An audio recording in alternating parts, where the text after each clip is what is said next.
How did ancient Greece disappear? Welcome to Collapse, where history comes alive and every video immerses you in the fate of those who shaped the world. Today, get ready to witness the twilight of a civilization that laid the foundations of the Western world, ancient Greece. From the splendid cities of Athens and Sparta to the dazzling shores of the Aegean Sea, the brilliance of marble and the breath of orators once echoed to the edges of the East. The cradle of democracy, philosophy, arts, and sciences, Greece illuminated the centuries before gradually fading away. More than 2,000 years later, its legacy still lives on in our words, our ideas, our institutions. But what really remains of this eternal Greece? Before embarking on a new adventure, don't forget to like the video and subscribe to the channel to not miss anything. Thank you and bon voyage.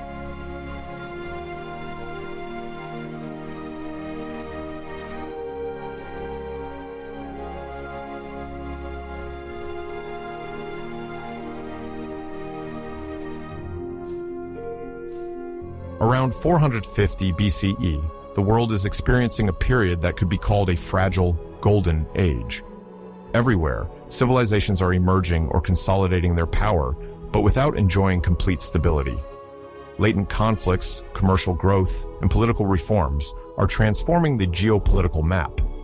At this crucial moment, from the Mediterranean to Asia, kingdoms, city-states, and empires assert themselves or fight for their survival. For an international audience unfamiliar with these dynamics, it is essential to describe and explain the multiple realities that characterize this world. With this in mind, let us successively explore the Western Mediterranean, the Near East, some distant poles, and the main integrating forces that unite these societies.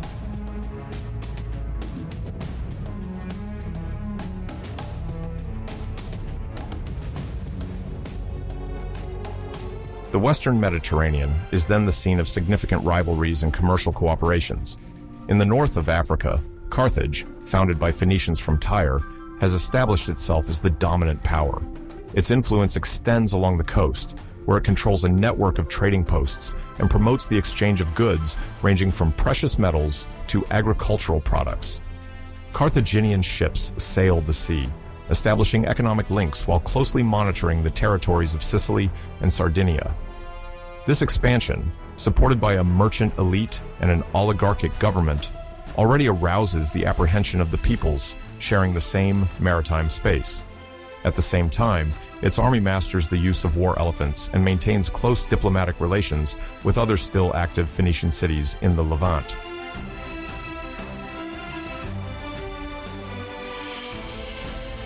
Meanwhile, on the Italian peninsula, Rome is developing in a republican form, following the end of the Etruscan monarchy that had dominated the city.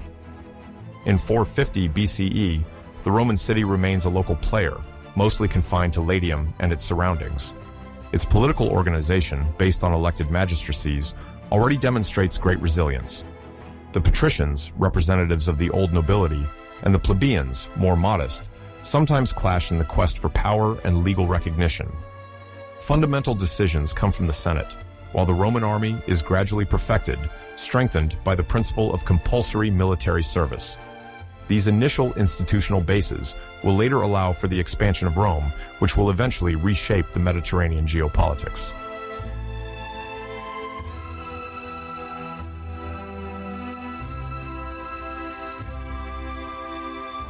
Further to the east, in the Near East, the Achaemenid Persian Empire reaches its peak under the reign of Artaxerxes III, heir to the founder Cyrus the Great and Darius I.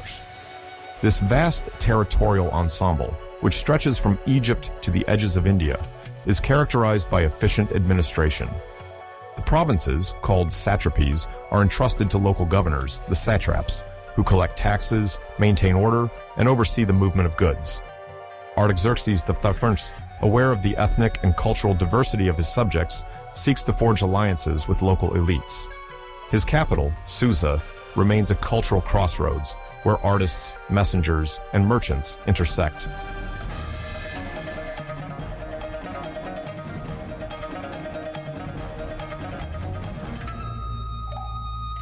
The western border of this empire, located on the coastline of Asia Minor, remains particularly sensitive. The Greek cities of Ionia, under Persian domination since the conquests of Cyrus, maintain a certain degree of cultural autonomy despite the military presence. The satrap's station garrisons there to prevent uprisings, especially after the Ionian rebellion at the beginning of the 5th century BC. Furthermore, the Aegean Sea serves as a geopolitical demarcation line with the Hellenic world. Artaxerxes Thurin continues the policy of his predecessors by remotely supporting certain Greek cities or tyrants to weaken those who might challenge Persian supremacy. This game of alliances durably shapes the face of the Near East.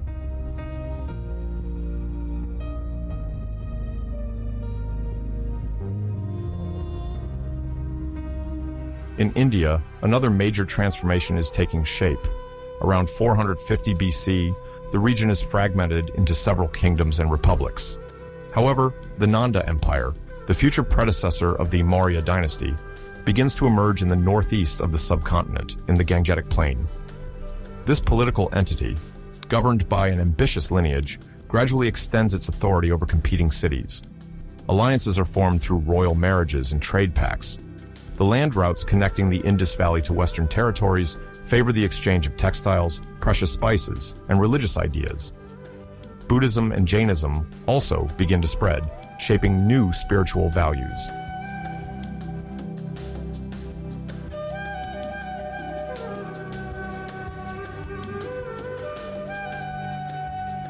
At the same time, China is experiencing the Warring States period, which spans approximately the 5th and 4th centuries BC. Great regional states like Qin, Chu, Zhao, or Wei oppose each other militarily in an incessant quest for lands and preeminence. This era, marked by the intensification of war and ephemeral alliances, also sees the rise of philosophers like Confucius and Mozi, whose teachings influence morality and governance. Although unification is still distant, bureaucratic organization strengthens, and initial major agrarian reforms emerge. Arsenals are modernized, while Chinese engineering progresses to reinforce fortifications.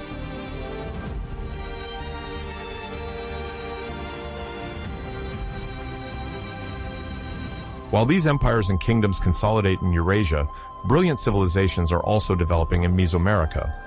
Around 450 BC, the Zapotec culture is thriving, particularly in the Monte Alban region, located in the current state of Oaxaca, Mexico. The Zapotecs build urban centers equipped with ceremonial plazas, pyramids, and carved steles. Their political organization is based on ruling lineages that oversee agriculture, architecture, and religious rites. The Zapotec script, still partially deciphered, shows a desire to record genealogies and significant events.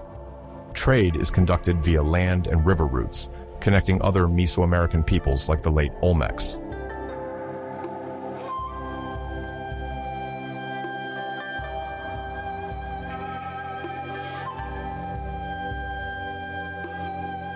Despite the diversity of these civilizational centers, integrative forces gradually link different regions. The maritime tin routes, crucial for bronze making, form a strategic network connecting the Atlantic to the Mediterranean basin and the Levant. Navigators traverse the ocean in search of this metal, indispensable to artisans producing weapons, tools, and ornamental objects. The Celts, settled in present-day Western Europe, actively participate in this trade, regularly exchanging tin extracted from British or Gaulish territories. These maritime routes also see the transit of other raw materials such as amber, furs, or wine. These links also provide opportunities for diplomatic contacts, facilitating alliances between distant powers.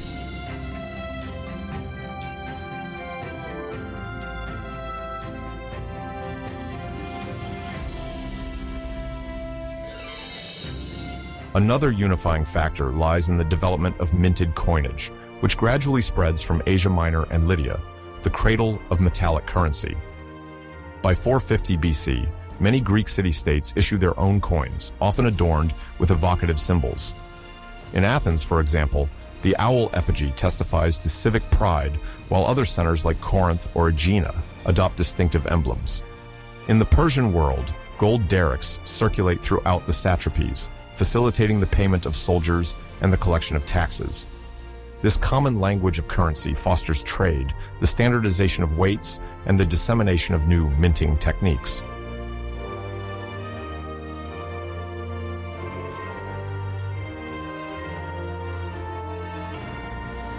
Through these regional dynamics, a common thread is observed: the search for resources and new trade routes. Merchants, whether Phoenician, Greek, or Persian, travel long distances to sell their products and acquire exotic goods. In border areas, this interconnection simultaneously promotes cultural emulation. The sharing of knowledge, notably in mathematics, astronomy, or metallurgy, proves crucial for elites wishing to consolidate their power. Ships improve, now following increasingly precise routes, guided by the observation of the stars. In major urban centers, exchanges result in the circulation of new cults, artistic styles, and technical innovations that constantly expand the horizons of societies. The Mediterranean thus becomes a crossroads where ambition and curiosity intersect.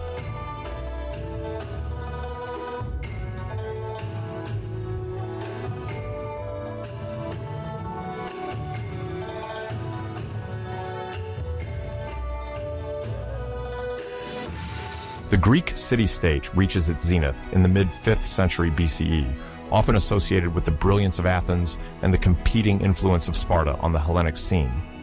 This era of high Greek culture, built on victory against Persian invasions at the beginning of the century, is characterized by the development of innovative political institutions, the rise of a maritime and mining economy, as well as the emergence of major philosophical ideas and artistic innovations. At this precise moment, the city-states, or polis, are flourishing and resolutely oriented towards the Aegean Sea and beyond. It is essential to specify, for an international audience unfamiliar with this period, that each Greek city functions as a small, independent state, with its own governmental organization, laws, religious rites, and currency, while sharing a common language and culture that cement their identity.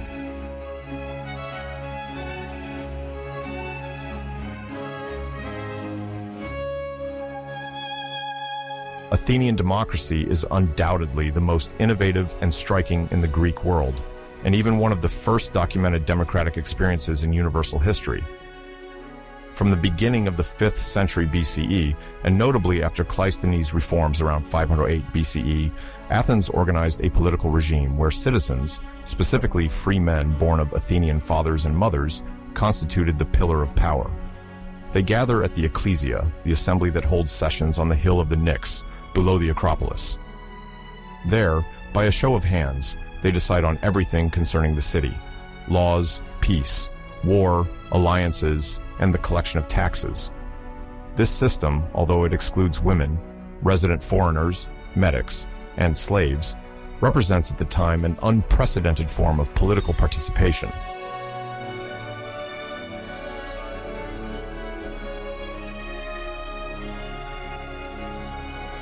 These popular assemblies are prepared by the Boule, or Council of 500, whose members are drawn by lot for 1 year.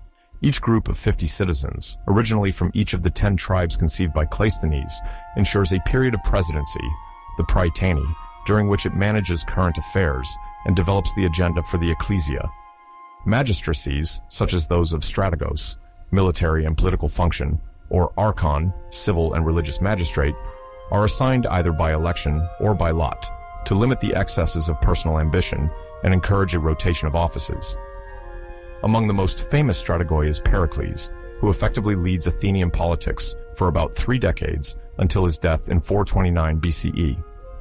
A visionary, he supports the introduction of the misthos, a stipend allowing citizens to be paid for serving in the courts or participating in certain civic activities. This measure encourages the presence of those who, without compensation, could not leave their daily work to debate public issues. In this way, Athenian democracy attracts the attention of the entire Greek world, curious about this new model where sovereignty belongs to the people.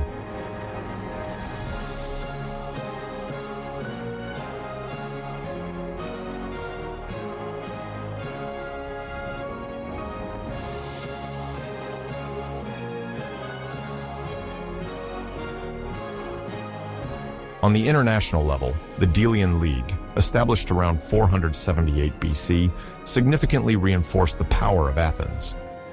Originally formed to protect the insular and Ionian cities from a new Persian offensive, this alliance deposited its treasury on the sacred island of Delos, dedicated to Apollo. Shortly thereafter, Athens obtained the transfer of this treasury to its own Temple of Athena on the Acropolis, which granted the city immense political and financial advantage. The member cities of the League were required to pay a tribute in money or provide warships, and Athens took the habit of using these resources to expand and modernize its fleet, or even to finance prestigious projects like the construction of the Parthenon. Very quickly, the Delian League became the instrument of Athenian hegemony, turning simple allied cities into dependencies of the dominant city.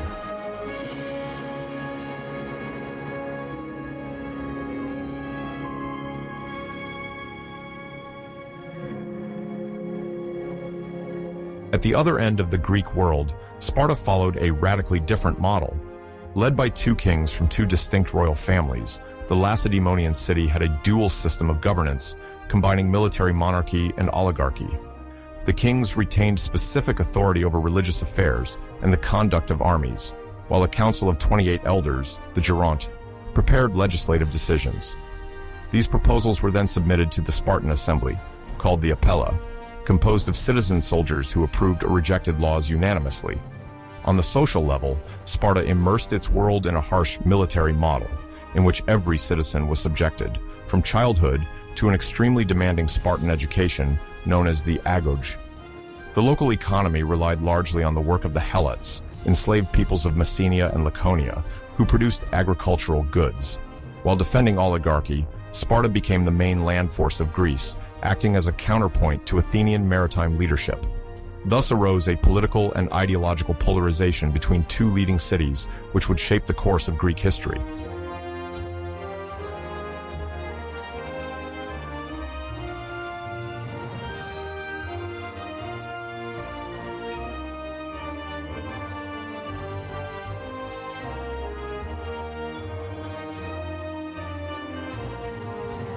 The economy of Greek cities at their zenith relied on maritime trade, craftsmanship, mining, and agriculture, as well as on growing demographic structures. For Athens, the fleet was a decisive asset. The triremes, long vessels with 3 rows of rowers, stacked in tiers, achieved impressive speed and maneuverability, capable of swift boarding actions or subtle maneuvers to outflank an enemy at sea. Building and maintaining a fleet of several hundred triremes required meticulous organization and a colossal investment in wood, trained rowers, and competent captains. Nearby islands, notably Euboea, were solicited for their wood, while the shipyards of the Piraeus specialized in naval logistics.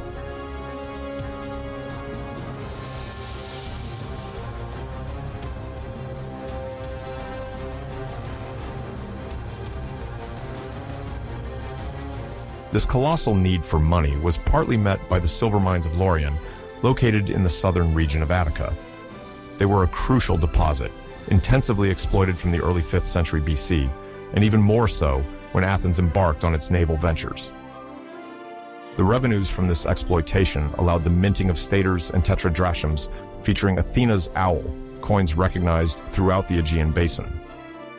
This Athenian coinage, renowned for its purity, facilitated international trade and bolstered the city's economic influence. Thanks to the wealth flowing from Laurion and the tributes of the Delian League, Athens could finance its maritime expeditions, maintain its walls, and subsidize grand construction projects. This wealth attracted many craftsmen and merchants from other Hellenic centers, further stimulating the demography of Attica.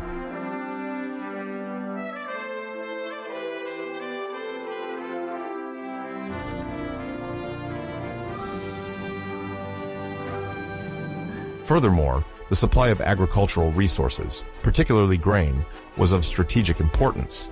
The lands of Attica were rather poor and could not feed the entire population, which continued to grow. Consequently, Athens relied on its distant trading posts and colonies established around the Black Sea periphery, from Byzantium to Sinope, and through sporadic settlements on the shores of the Euxine Pontus. The Athenians secured routes for the transport of grain, as well as dried fish and slaves. Merchant ships entering the port of the Piraeus unloaded cargoes essential for the city's prosperity, or even survival. This web of commercial relations also fostered cultural exchanges. Merchants, magistrates, and exiles traveled, weaving a vast network of alliances or influences.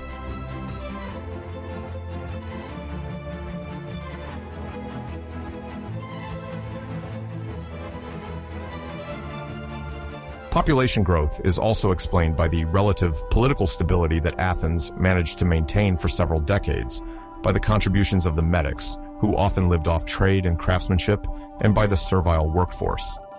Slaves, captured in times of war or bought in specialized markets, formed the basis of the most arduous tasks in the fields or the mines, allowing citizens to devote themselves to public affairs, sports training, or intellectual activities. Large Greek cities, with Athens at the forefront, were thus very structured entities, where everyone had their role and place, even if the modern eye would today see profound inequalities.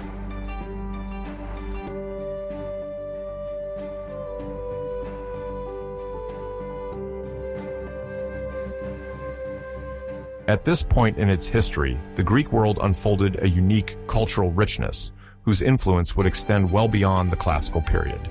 Sophists, for instance, appeared as itinerant teachers, trained in the art of speaking and convincing, in a context where political eloquence often determined personal reputation and fortune. Names like Protagoras, Gorgias, or Hippias resonated throughout the Aegean world. They taught that truth could fluctuate depending on each person's point of view, and that what mattered was triumphing in a debate through the power of discourse, which often disturbed those like Socrates or Plato, a little later, who aspired to a transcendental search for virtue or being. For an international audience, it's important to understand that these animated discussions concerning morality or politics took place in the agora, or in private meeting rooms, driven by the curiosity of a citizen class eager to better handle the art of oratory.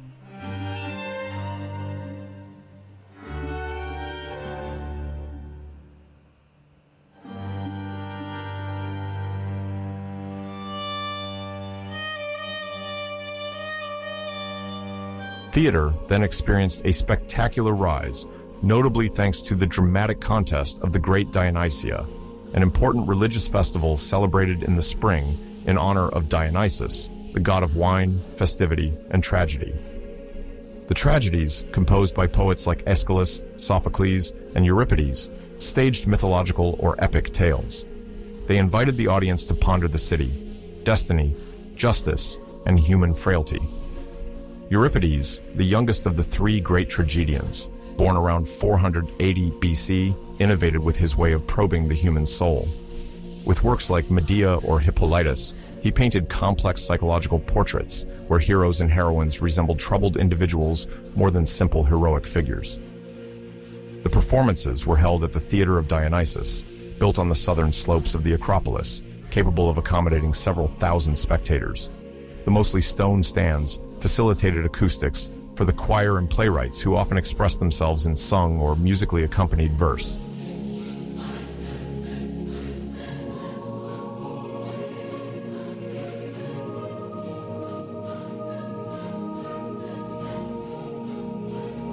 At the same time, medicine made a decisive advance under the impetus of Hippocrates of Kos, around 460 BC, who broke with the religious or magical explanation of diseases. Observing symptoms and seeking natural causes for pathologies, Hippocrates and his circle, known as the School of Kos, established principles still recognized as foundational to rational medicine. They emphasized clinical examination, keeping precise notes, comparative case study, and the adoption of a suitable regimen. The treatises, later grouped under the name Corpus Hippocraticum, laid out theories on bodily humors, while recommending moderation and lifestyle hygiene. It was a first revolution in medical history, no longer relying on an oracle or a divine temple for healing, but on method, observation, and reasoning.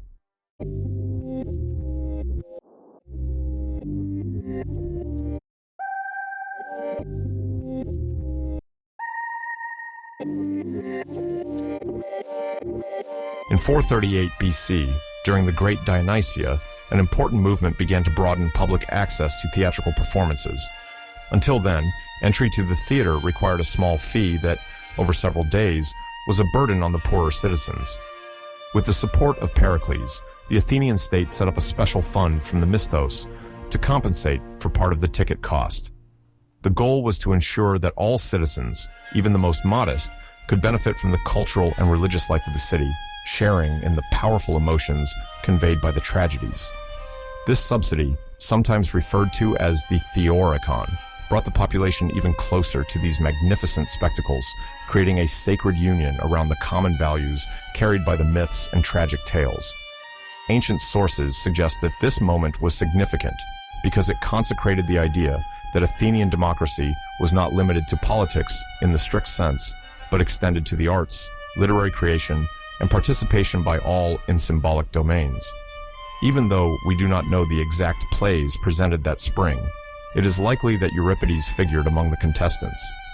This measure, often overlooked, illustrates how much Athens sought to promote at all levels the notion of civic equality by allowing spectators to form an aesthetic and moral judgment without financial hindrance.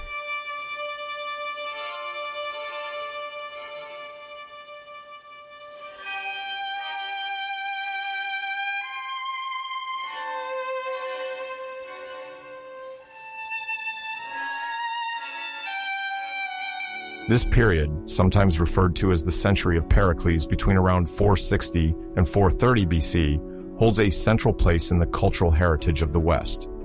The creative tension expressed in philosophy, art, and science accompanies a unique political vitality. While the city remains a space of exclusion for most women and relies on slavery to grow, it nevertheless offers the seeds of ideas that will engage all future generations to reflect on the organization of society, freedom of speech, and the quest for truth. The democratic momentum, the promotion of secular knowledge, and the recognition of the importance of public debate shape a matrix claimed by many later civilizations.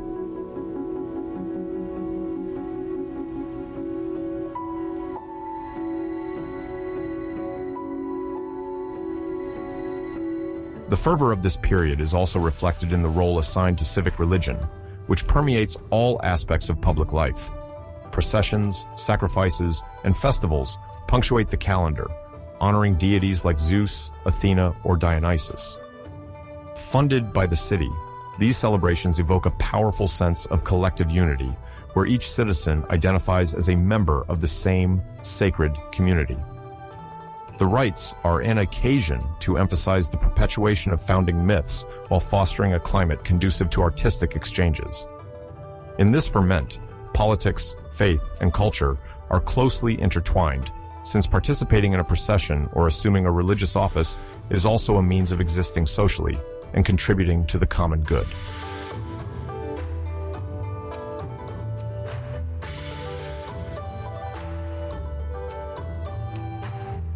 According to the Greek historian Thucydides, the underlying cause of the Peloponnesian Wars lies in the fear that Athens' rise to power inspires in the city of Sparta. To understand this antagonism, one must go back to the aftermath of the Persian Wars in 490 BC, when Athens took the lead of the Delian League, a naval alliance originally formed to protect against possible Persian Empire offensives. Over the decades, Athens asserted itself as the mistress of the seas, fortifying its long walls that connect the city to the port of Piraeus and imposing its hegemony on allied cities that gradually become tributaries. The financial contributions demanded by Athens allowed for the artistic and cultural flourishing of the city while supporting a powerful navy.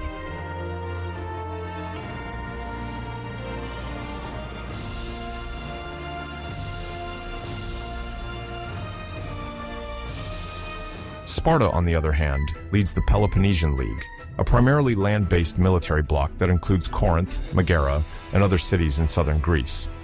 The Spartans fear the transformation of Athens into an imperial power, as cities within the Athenian orbit risk falling en bloc under democratic and maritime influence.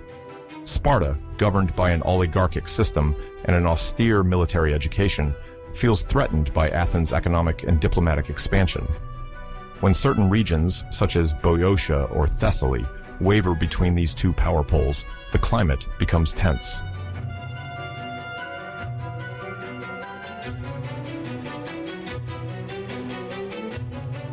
Tensions escalate further when Athens imposes trade blockades or unilaterally supports allied cities against common enemies, often ignoring Spartan interests. In 431 BC, the differences become unmanageable. King Archidamos II of Sparta and the Spartan magistrates, ephors, decide that a limit must be imposed on Athenian expansion.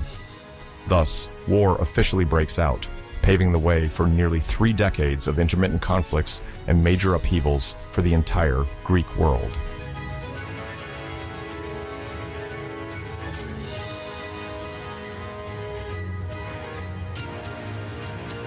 The first phase of the conflict, often called the Aegean War of 431 BC, begins when Spartan troops enter Attica, causing rural populations to flee within the Athenian walls.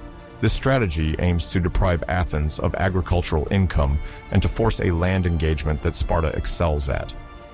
However, Pericles, the Athenian strategist, orders the inhabitants to retreat behind the fortifications, relying on naval superiority to raid the coasts of the Peloponnese.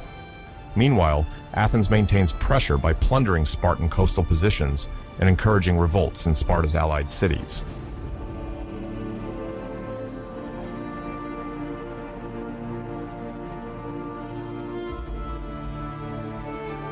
Unfortunately for the Athenians, this concentration of population within the walls, combined with seaborne supply, creates conditions of promiscuity favorable to the spread of diseases.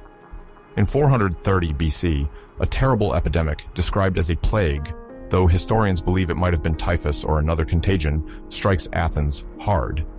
This disease decimates about a third of the inhabitants, including Pericles himself, significantly weakening the city and undermining its population's morale.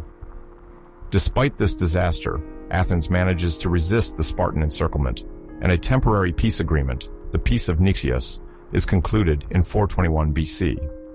This truce, named after General Knossos, offers a few years of respite, but underlying rivalries remain strong.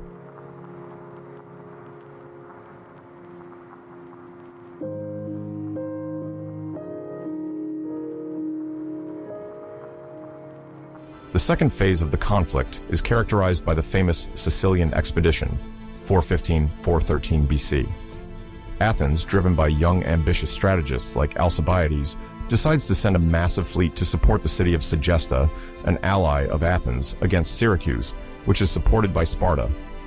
The official goal is to secure a strategic position in the Western Mediterranean and to weaken Sparta's trade networks. However, the project proves costly. More than 100 triremes, warships, and thousands of soldiers are mobilized. But the expedition ends in a resounding disaster. Nicias and Demosthenes, tasked with leading operations after the hasty departure of Alcibiades, who defects to avoid a political trial, fail to capture Syracuse. The Syracusans, aided by Spartan and Corinthian reinforcements, manage to encircle the Athenian forces. A large part of the fleet is destroyed in the Syracusan harbor, and the surviving Athenians, captured, are sent to the Sicilian quarries, where many perish from hunger or disease.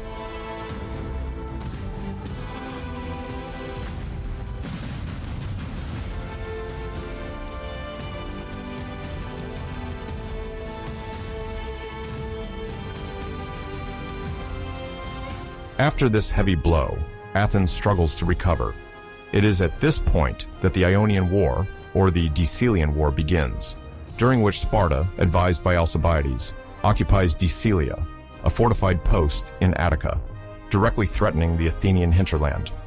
Simultaneously, the fighting shifts to Ionia, a coastal region of Asia Minor, and the Aegean Sea, where both sides fight for control of maritime routes and cities ready to switch alliances. This naval confrontation, funded sometimes by Athenian tributes, sometimes by Persian gold benefiting the Spartans, continues in a climate of attrition. Athens's allies, weary of the constant increase in contributions, threaten to defect, worsening the city's financial situation.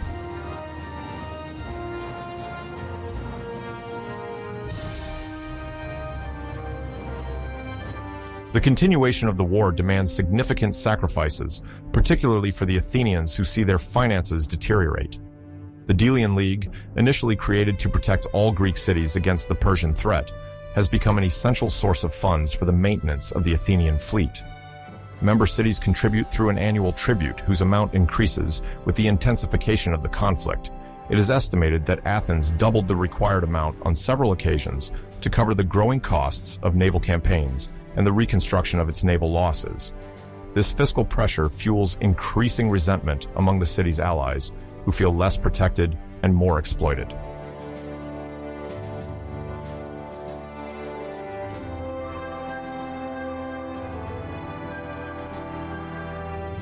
Simultaneously, the inflation of cereals reaches new heights, as imports from the Black Sea are threatened by Spartan raids or shifting alliances.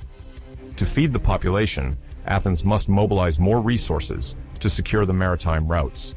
This situation weakens the social foundation of the city. The poorer citizens, severely affected by the high cost of goods, see the war effort as an unbearable burden, while the wealthier classes accuse the strategists of pursuing costly and risky operations.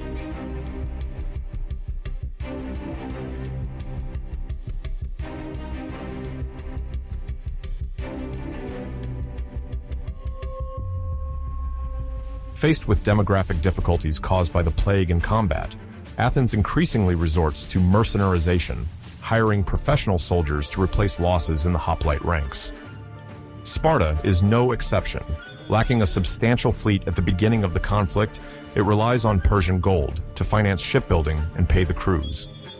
The Persians, eager to destabilize Athens by any means, advance these funds in exchange for promises of neutrality or favorable diplomatic commitments.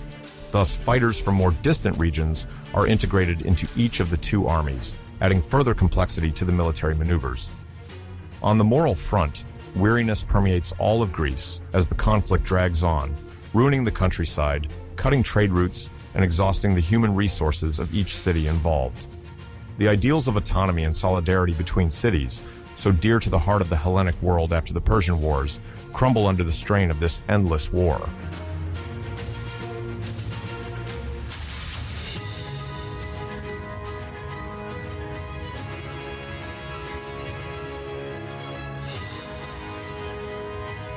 The end of the conflict is marked by a decisive turnaround in favor of Sparta, mainly due to the financial aid the Persian Empire grants to the Spartans. Indeed, from 411 BC, secret agreements allow Sparta to receive Persian gold to build a fleet capable of rivaling that of Athens. This strategy proves effective as a series of naval battles gradually weakens Athenian maritime supremacy. One of the first significant victories of the new Spartan navy takes place in 411 BC itself, when Alcibiades, having switched sides multiple times, attempts to retake naval control with the support of part of the Athenian fleet. Despite some sporadic successes, Athens fails to reverse the momentum initiated by Sparta, whose commanders, Lysander in particular, excel in exploiting Persian gold and naval tactics.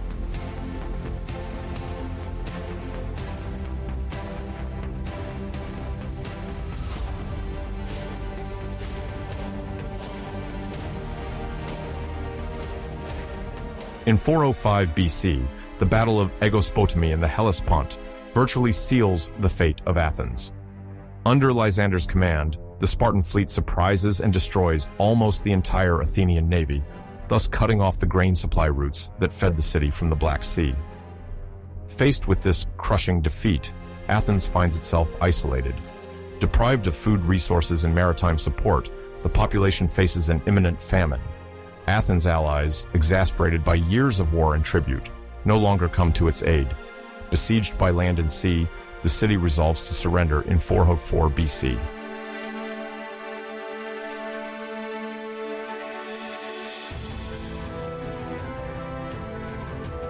The treaty imposed by Sparta marks the end of the Athenian maritime empire. One of the most symbolic conditions is the dismantling of the long walls, which, for decades, protected the city by connecting Athens to its port.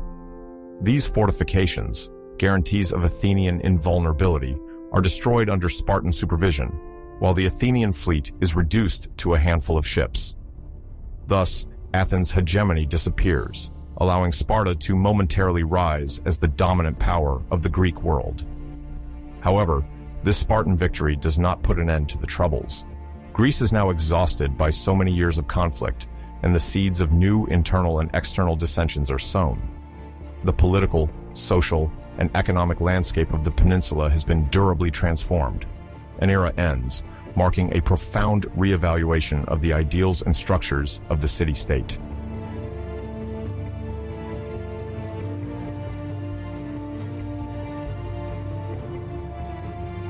The naval battle of Aegospotamos in 405 BCE, won by the Spartan fleet, dealt a fatal blow to Athens' maritime empire. In the spring of 404, after decades of war, the Athenian city capitulated.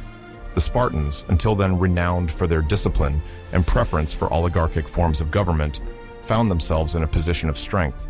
The walls of Athens were demolished, the fleet reduced to almost nothing, and Athens' allies were subjected to new rules.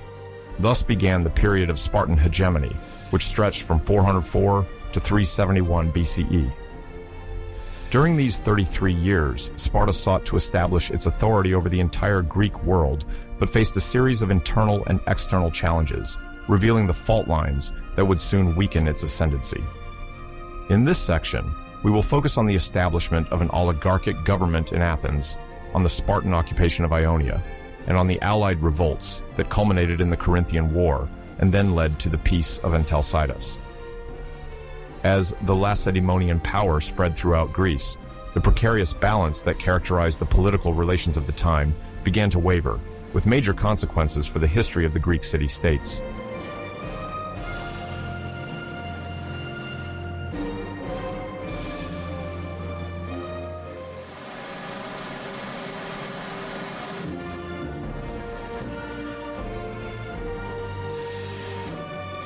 Following the Athenian capitulation in 404, an oligarchic council of 30 magistrates, often called the 30, or the government of the 30 tyrants, was established under Sparta's protection. This commission was tasked with reforming Athens' constitution to create a regime more aligned with Spartan ideals, in other words, a restricted and tightly controlled oligarchy.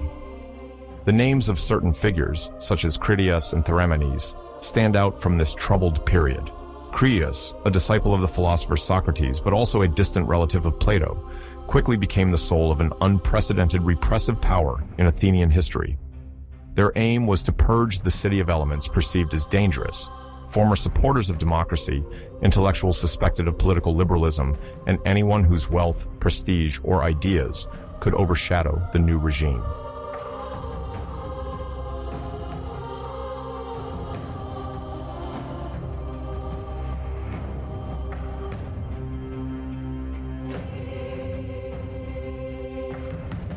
The 30, materially supported by a Spartan garrison stationed in Athens, undertook the execution and exile of several hundred citizens.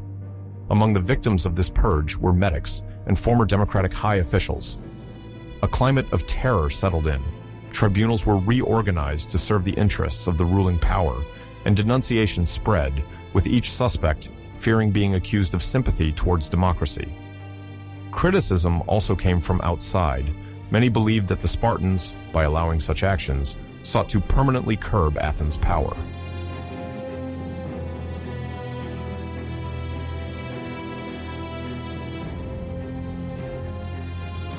In response to the rise in violence, some Athenians opted for exile. Among them, Thrasybulus, a strategist and staunch supporter of democracy, found refuge in Thebes, a city traditionally hostile to Sparta. From his place of exile, he organized a resistance to liberate Athens from oligarchic domination. His small group of supporters, composed of exiled Democrats and volunteers, managed to retake the fort of Phyle, an advanced outpost in Attica.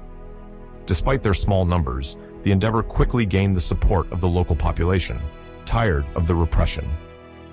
After a few months, around 403, Thrasybulus and his men managed to approach the suburbs of Athens. Under popular pressure and with the help of sympathizers within the city itself, the 30 were overthrown. Shortly after, a democratic government was restored. However, Athens was no longer the great naval power of the past. The city remained closely watched by Sparta, which maintained considerable influence in its internal affairs, and more broadly in those of all Greece.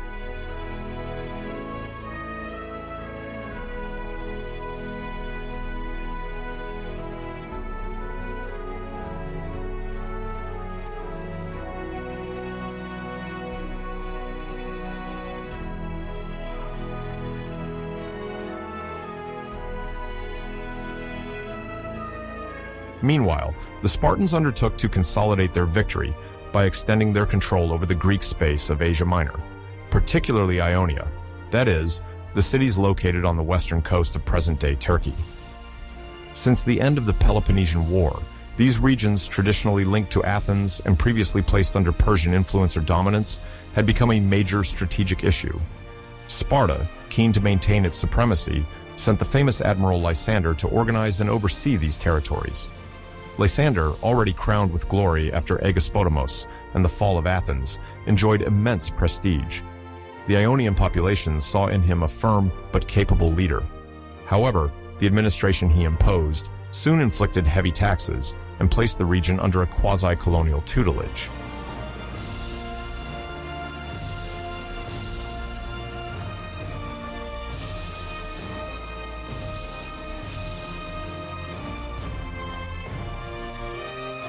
The Spartans did not have the naval tradition or the commercial network that Athens had developed, but they nevertheless sought to exploit local resources, notably the tributes paid by the subjugated cities.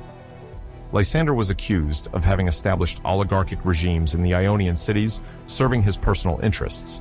It is sometimes referred to as Lysander's satrapy, to highlight the analogy with the Persian system, where a satrap governed a province in the name of the emperor. Although Lysander was himself a Spartan, his ambition and relative independence even worried the elite of Sparta, starting with King Aegisthus, then his successor, Pausanias.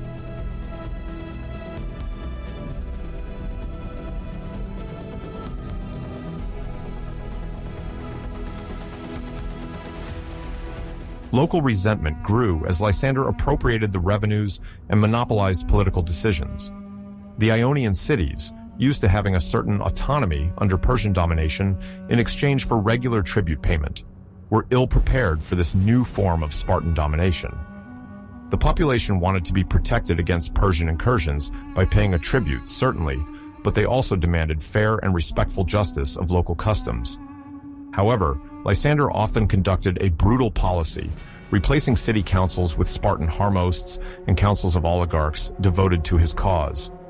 The tensions generated in the region would last, as the Persians, led by the great king, closely watched this Spartan grip and waited for the opportunity to regain control. Moreover, mainland Greece was not at peace despite Sparta's overall victory. Some former ally or neutral cities began to express their discontent, marking the beginning of future revolts.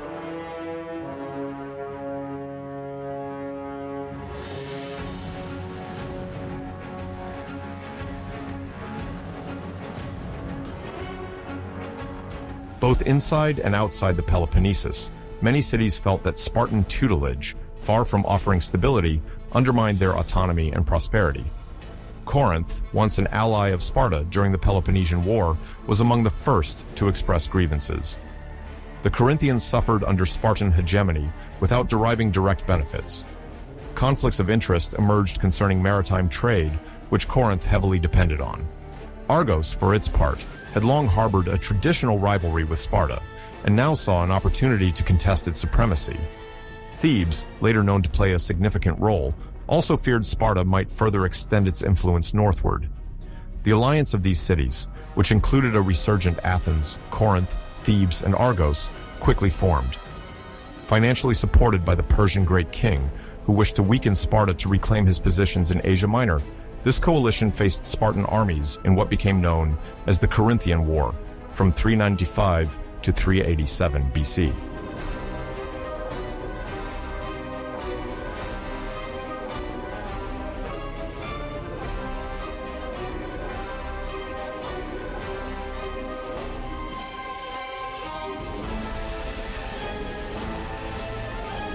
The conflict unfolded on several fronts.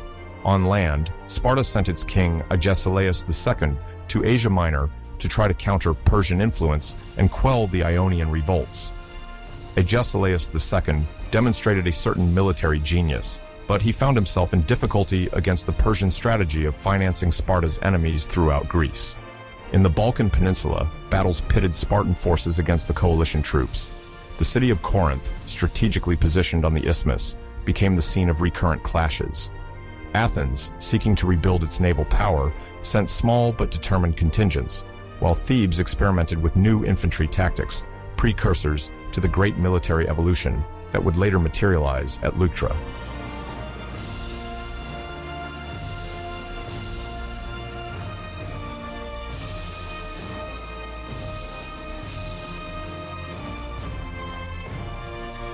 The war effort became heavy for all the cities, as the need to raise additional troops, pay mercenaries, and maintain fortifications drained their resources. In Sparta, the ephors had to admit that Persian gold, which had so much helped to finance the Spartan fleet during the Peloponnesian War, was now becoming the economic weapon of Sparta's adversaries. Financial tensions drove the Lacedaemonian city to seek new ways to levy funds from its allies while controlling the Peloponnesus by force. Ultimately, this climate of discord called the Persian Empire to the role of an arbiter. The great king sought to contain Lacedaemonian power while preventing the re-emergence of Athens.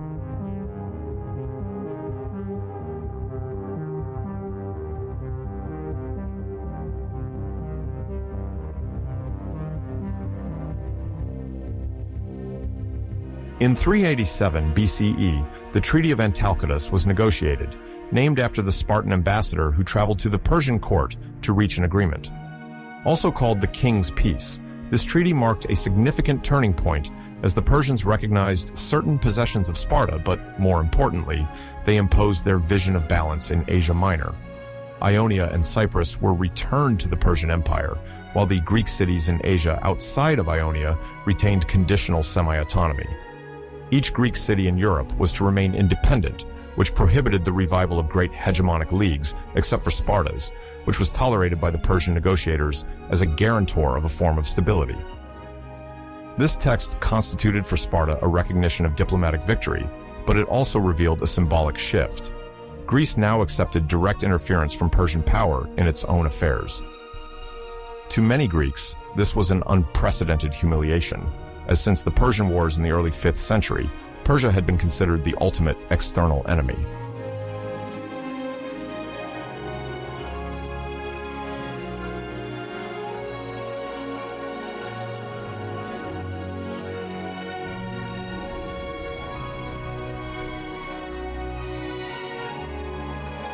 An anecdote worth mentioning here is the laconic tithe, as it reflects Sparta's desperate need to find additional financial resources.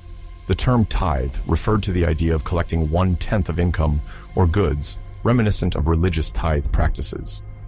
This contribution had to be imposed on certain allies and populations under Spartan domination, according to a flexible formula that, in practice, varied according to the estimated wealth of each community.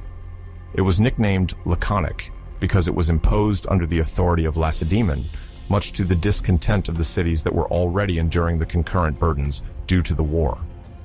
Nonetheless, this tax encountered many application difficulties. The harmosts, or collectors, appointed to levy it, faced local uprisings and passive resistance acts, hiding of harvests, sudden inability to assess real estate, or even whole families, leaving for cities deemed more fiscally lenient. The costs of maintaining peace and order eventually exceeded the expected benefits of this taxation. Faced with the notorious inefficiency of this system and the bad publicity it brought to Sparta, the laconic tithe was quickly abandoned without solving the central issue of financing hegemony.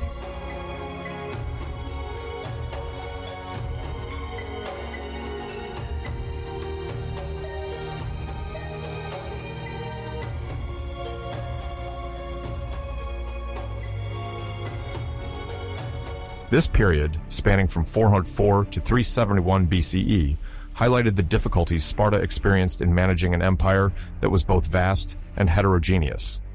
Its strength rested primarily on its land army, legendary discipline, and unique social system, where a minority of full Spartiate citizens ruled over a majority of Helots and Perioikoi.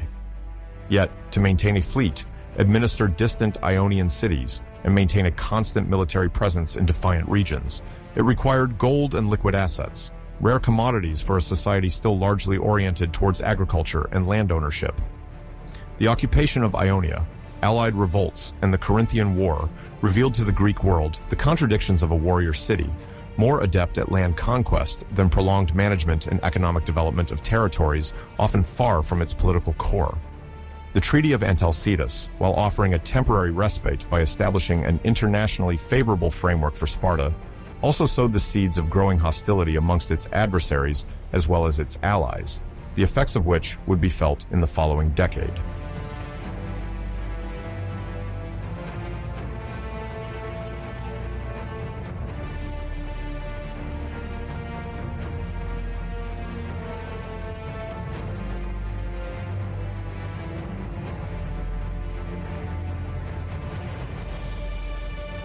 At the threshold of 371 BCE, Sparta, worn out by constant conflicts, began to view the city of Thebes with a certain unease, as it was rapidly rising, and whose innovative military organization promised new challenges. Nonetheless, until this turning point, Spartan hegemony had profoundly transformed the geopolitical map of Greece, notably by fragmenting traditional alliances and more directly introducing Persia into Greek affairs. The ideals of city autonomy were thus weakened, and Athens, once so powerful, had endured the tyranny of the 30 before regaining a fragile democracy. In the Ionian territories, the spirit of independence had not vanished, but it was now caught between Spartan politics and Persian influence. The general resentment, coupled with the economic fatigue of each side, constituted fertile ground for future explosions of violence, heralding the major political and military reconfigurations that would continue to shake the Greek world until the rise of Macedonia, led by Philip II, and then by his son Alexander.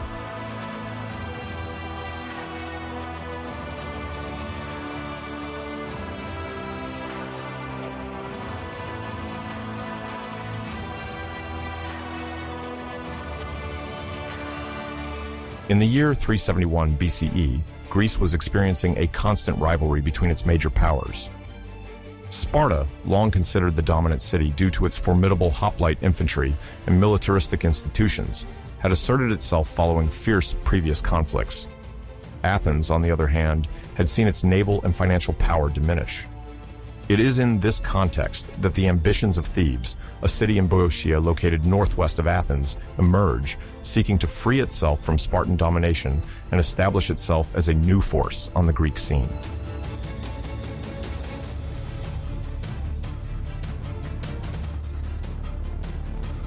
The decisive confrontation between Thebes and Sparta takes place near the village of Leuctra, in the region of Boeotia itself, during the year 371.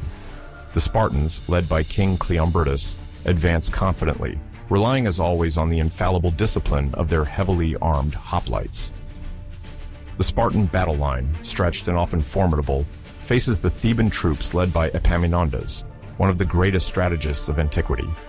His name, less known than that of other figures like Pericles or Lysander, will yet be etched forever in military history, thanks to the tactical innovations he implements that day.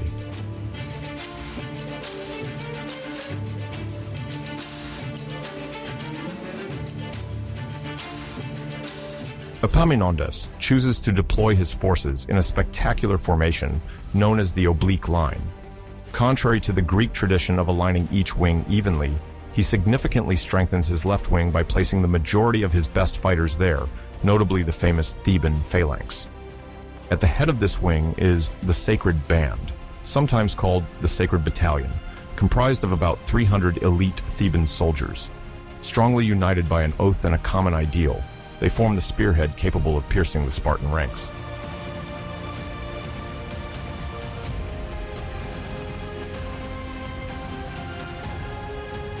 In addition to this first innovation, Epaminondas integrates the action of the heavy Boeotian cavalry. Boeotia, a fertile region, has lands that favor the breeding of quality horses. Although cavalry is not always central in traditional Greek warfare, Thebes makes a strategic asset of it by reinforcing the overall impact of the phalanx. While the left Theban wing advances in depth, the right wing remains in the rear to avoid any weakness against the formidable Spartan infantry. The idea is to surprise the enemy by concentrating all striking power on a single point of the front, thus creating an irreparable breach.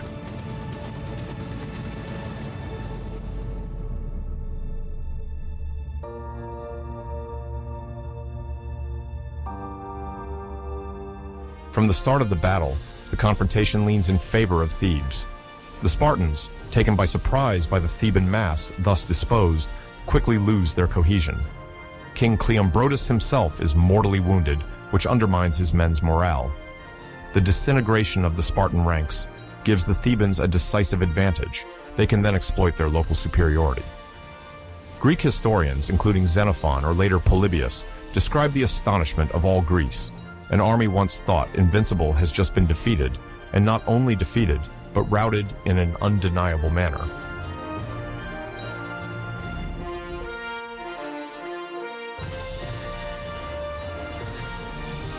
This victory at Leuctra holds great significance for the Greek world. Indeed, it marks the end of the nearly unrivaled military dominance held by Sparta since the beginning of the 5th century. It also signals the rise of Thebes as a new hegemonic power, at least for a few years, because the Theban triumph only reveals how unstable the political balance in Greece is. The success of Epaminondas, reinforced by the effectiveness of his left wing, becomes a model of military tactics that will influence several decades later, notably the Macedonian reforms of Philip II.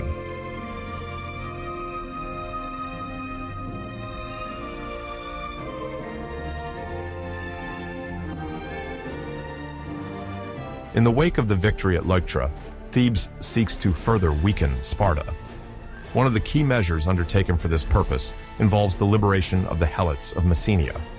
The Helots are a population enslaved by Sparta for centuries. Originating from the neighboring region of Laconia, but especially from Messenia, these populations, often reduced to a status of near slavery, are forced to cultivate the lands from which the Spartans reclaim the majority of the harvests. This forced agricultural exploitation constitutes a fundamental pillar of the Spartan economy. Thanks to the labor of the Helots, Spartan citizens can devote themselves entirely to military training and war, which has long been their strength.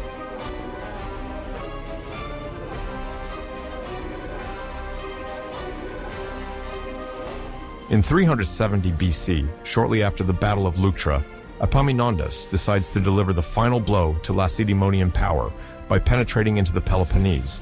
His troops cross the Isthmus of Corinth, traverse Arcadia, and reach Mycenaean territory. There, they foment the revolt of the Helots against their Spartan masters. Several cities in the Peloponnese, weary of Sparta's hegemony, support this movement. For the first time in generations, the Helots are offered the hope of freedom, and many of them rally to the Theban army. One must imagine the upheaval this represents. Mycenae, considered a unique agricultural reserve, regains independence claimed with force, while the Spartan social structure begins to crack.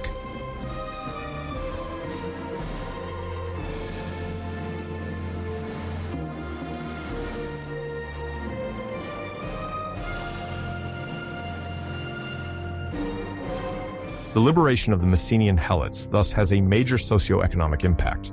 From an economic standpoint, Sparta loses direct access to the agricultural wealth of the region, which seriously compromises its ability to feed its warrior class.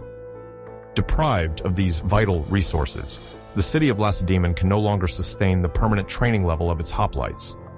Moreover, this economic destabilization is accompanied by a demographic crisis. The so-called full-right Spartan population, that is, pure Spartan citizens, also named homoioi, has already started to decline for several generations. The reasons for this decline are multiple: high mortality due to successive wars, restrictive inheritance laws, and the requirement for each citizen to support a share of the military budget. The loss of Mycenae only exacerbates this phenomenon. Fewer means lead to fewer combatants, and the city finds itself in difficulty to replenish its ranks.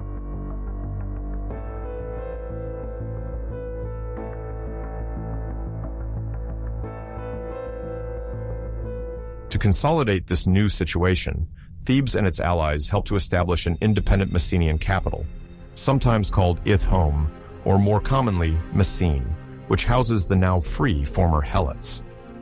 This city becomes a symbol of Spartan defeat in the face of the Theban emancipatory policy. The former slaves organized to defend their lands, building fortifications and forming alliances with Sparta's enemies. For an international observer of the time, the creation of a liberated Mycenae appears to be a completely overturning event. Sparta, once invincible, finds itself deprived of an essential pillar for its survival and must reckon with a new reality where its former victims are now autonomous and armed.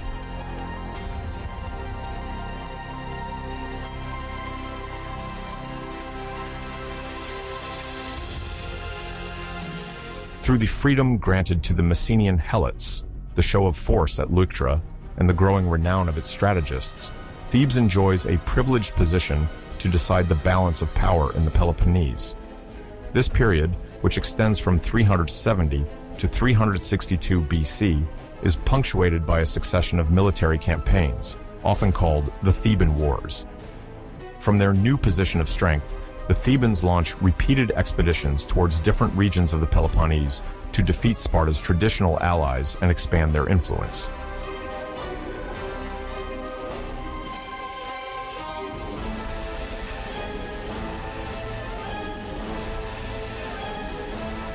Alongside Epaminondas, another talented general, Pelopidas, distinguished himself in the consolidation of Theban hegemony. He notably led the Sacred Band and conducted operations to persuade or compel various cities to sever their ties with Sparta. The Theban strategy consisted of fragmenting the opposing camp, inciting local revolts, and negotiating the creation of regional federations favorable to the Boeotian cause. Certain territories, like Arcadia, took advantage of this to reassess their alliances. Other, more reluctant cities found themselves invaded if they persisted in supporting Sparta. In this climate of general reconfiguration, instability reigned, and no one could predict what lasting balance might be established.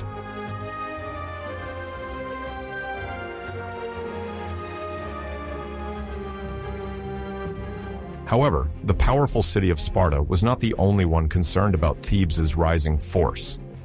Athens, already weakened by previous wars, feared seeing Thebes rule over the entire continental Greece. Changing alliances multiplied as Athens sometimes reconnected with Sparta, despite being a former adversary, to contain Theban ambition. Other, smaller cities attempted to capitalize on rivalries by seeking financial and military support from one camp or another. Overall, the concrete realization of a united Greece under the aegis of Thebes clashed with the diversity of local interests and the shared fear of one state being granted too overwhelming supremacy.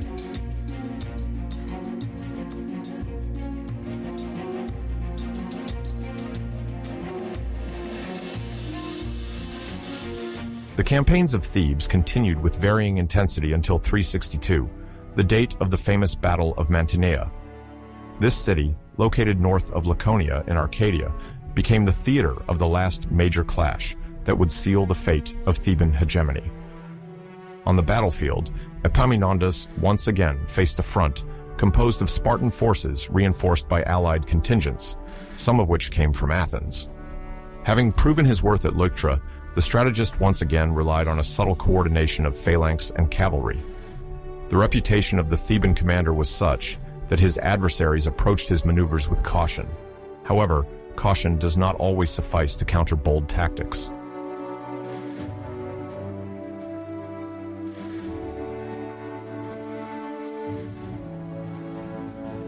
During the battle, the most powerful Theban wing, probably positioned according to a setup reminiscent of Leuctra, achieved some initial success, destabilizing the opponent.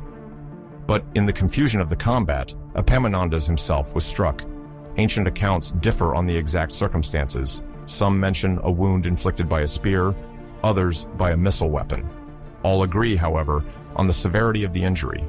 Mortally wounded, the Theban strategist was carried to the rear.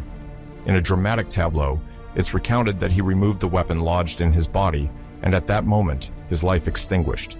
The Thebans won the battle even though the victory was not very conclusive in the long term, but they lost at the same time the visionary leader who had guided their rise and whose tactical innovations had upset the balance of power.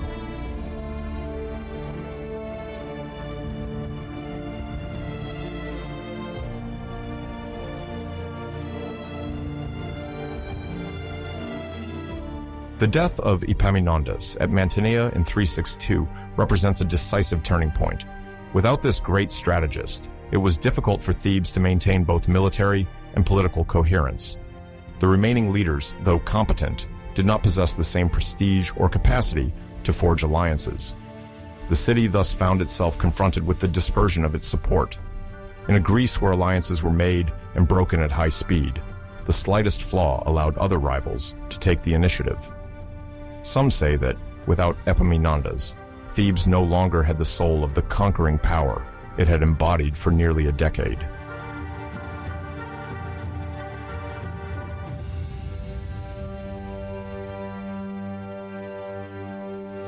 Above all, this episode illustrates the difficulty of consolidating a lasting hegemony in a fragmented Greek world. Barely weakening Sparta, Athens sought to regain a foothold, while other cities or regional confederations positioned themselves to gain autonomy. This led to political fragmentation and constant fluctuations of alliances. The Theban Wars certainly allowed Thebes to exist at the forefront, but they also highlighted the lack of consensus around a single leadership. For a time, the watchword of liberating the Greeks from Spartan tutelage could rally support, but the strong rise of Theban power did not garner general approval.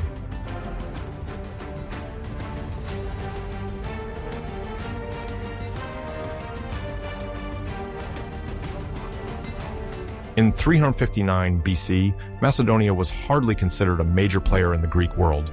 Situated to the north of renowned city-states like Athens, Thebes, and Sparta, it was often seen as a peripheral power, more inclined to manage agricultural lands than risky diplomatic affairs. When Philip II, then in his 20s, ascended to the throne, his kingdom was plagued by succession disputes and external threats. Illyrian tribes threatened his western borders, while Thrace exerted constant pressure to the east. The southern city-states, preoccupied with their own rivalries, initially seemed to ignore this formidable neighbor in the making. Yet, Philip's determination to transform Macedonia into a military and political force would soon draw their attention. To consolidate his authority, he began by pacifying the border regions, asserting control over strategic areas, and ensuring the loyalty of potentially rebellious aristocrats.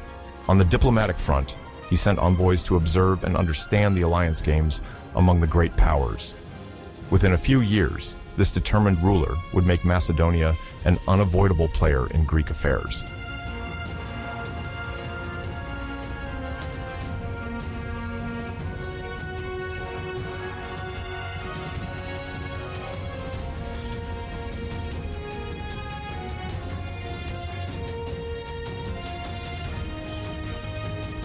Philip II's military reforms were the main engine of Macedonian rise. To compete with the most powerful city-states, he profoundly modified the equipment of his infantry. Thus, he introduced the sarissa, a spear that could reach 6 meters long, giving the Macedonian phalanx a longer reach than traditional Greek hoplites. Beyond the weapon itself, Philip imposed a new deployment method, the oblique formation. Instead of advancing in a compact block, the columns were staggered to concentrate the striking force on a specific point of the enemy front. This approach confused adversaries who were less accustomed to these lateral movements. Additionally, a corps of hypaspists, elite soldiers, was created to protect the flanks of the phalanx and intervene quickly in critical situations. Meanwhile, Philip signed the Treaty of Amphipolis in 357 BC, which allowed him to gain a foothold in a strategic region north of the Aegean Sea. This diplomatic maneuver helped him control valuable trade routes, gain additional revenue, and strengthen his royal authority as he pursued his project of unifying Macedonia. Thus, Macedonia was ready for greater ambitions.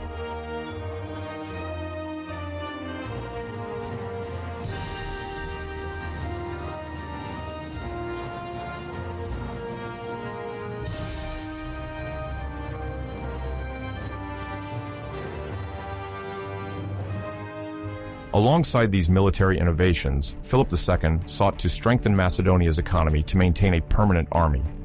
Control of the gold and silver mines of Mount Pangaeus, to the east of the country, was a major strategic advance. The generated revenues were used to mint a new Macedonian currency and recruit seasoned mercenaries. These precious metals raised the kingdom's reputation among the Greek city-states, still inclined to underestimate its strength. To assert his influence, Philip also knew how to exploit the religious and cultural fervor of Greece. The Pythian Games, celebrated in Delphi, offered an ideal setting for forging symbolic alliances. By making generous offerings to the sanctuary of Apollo, he rallied certain elites, always sensitive to demonstrative piety. At the same time, he worked to sow discord among his potential opponents, financially supporting Athens at times, Thebes at others, to keep them in a precarious balance. This subtle diplomacy allowed Macedonia to avoid a united coalition of its enemies, while Philip gradually consolidated his grip in the Aegean world. In a few years, he went from being an outsider to a feared arbitrator.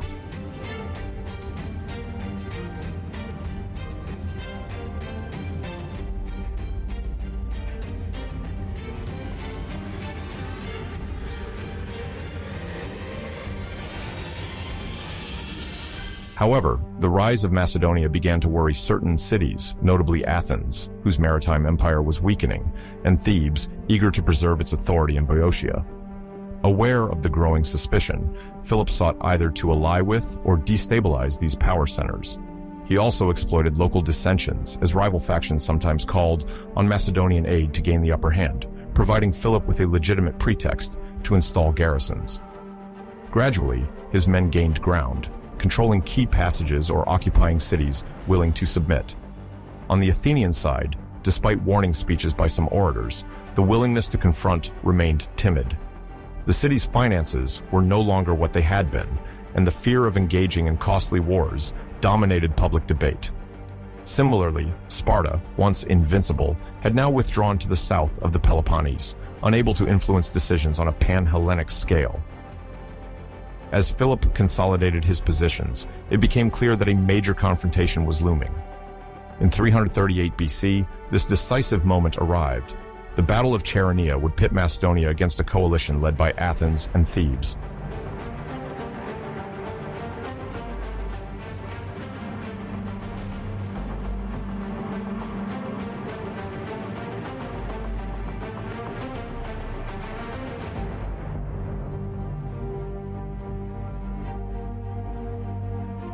The Battle of Chaeronea marked a profound turning point in Greek history. On August 2, 338 BC, the allied armies of Athens and Thebes faced the Macedonian troops. Despite a courageous engagement, the allied hoplites had to confront the formidable phalanx equipped with sarissas, combined with a disciplined cavalry. Alongside Philip, his young son Alexander, then 18 years old, commanded part of the cavalry and already demonstrated his tactical skills. The oblique order of the phalanx allowed the Macedonians to concentrate their forces on a specific segment of the enemy lines, quickly breaking Athenian cohesion. On the opposite flank, the sacred band of Thebes, renowned for its bravery, was encircled and annihilated. The defeat inflicted on the Greek cities was total, breaking their momentum and leaving a widespread sense of vulnerability. Philip immediately exploited his victory to dictate his conditions. He forced the defeated to join the League of Corinth, an organization presented as a common defensive alliance, but which effectively placed the cities under Macedonian control. With Chaeronea, Macedonia asserted itself as the new hegemonic power, ushering in an era where its king would decide, more than ever, the fate of the Greek world.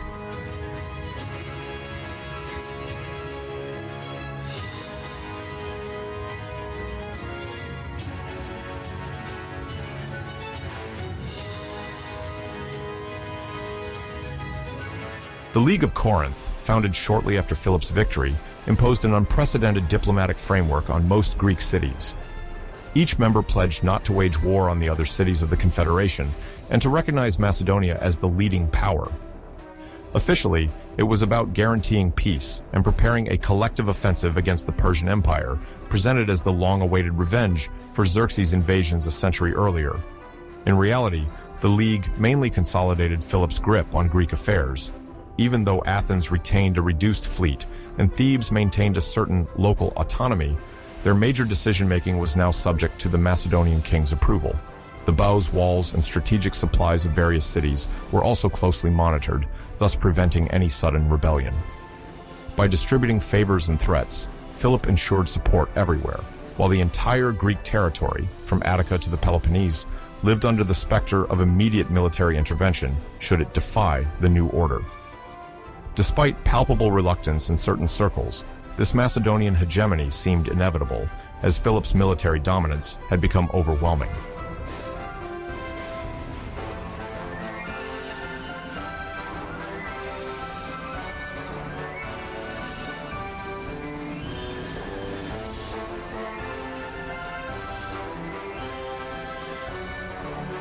However, this meteoric rise of Philip II sparked a vigorous ideological resistance among some Greeks. In Athens, an orator took the lead in this verbal battle, Demosthenes. Through his Philippics, fiery speeches delivered before the assembly, he denounced the passivity of his fellow citizens and criticized Macedonian expansionism. According to him, postponing the confrontation was tantamount to playing the card of submission. Despite Demosthenes' eloquence, part of the mercantile elite preferred to negotiate with Philip, fearing that open war would ruin maritime trade. In this tense climate, rumors of political assassinations circulated targeting those who opposed royal policy. Some aristocrats abruptly changed sides, while others went into exile rather than submit. Philip himself resorted to a network of informants to detect any conspiracy, harshly sanctioning attempts at opposition. Yet, assassination remained a frequent method of settling scores. The Macedonian court was notorious for its intrigues, and Philip was not spared from these resentments. Although he managed to contain opposition until 336 BC, the climate remained explosive. The Philippics left a legacy, the warning that, in the face of Macedonian hegemony, words and the pen remained the last weapons for those who refused servitude.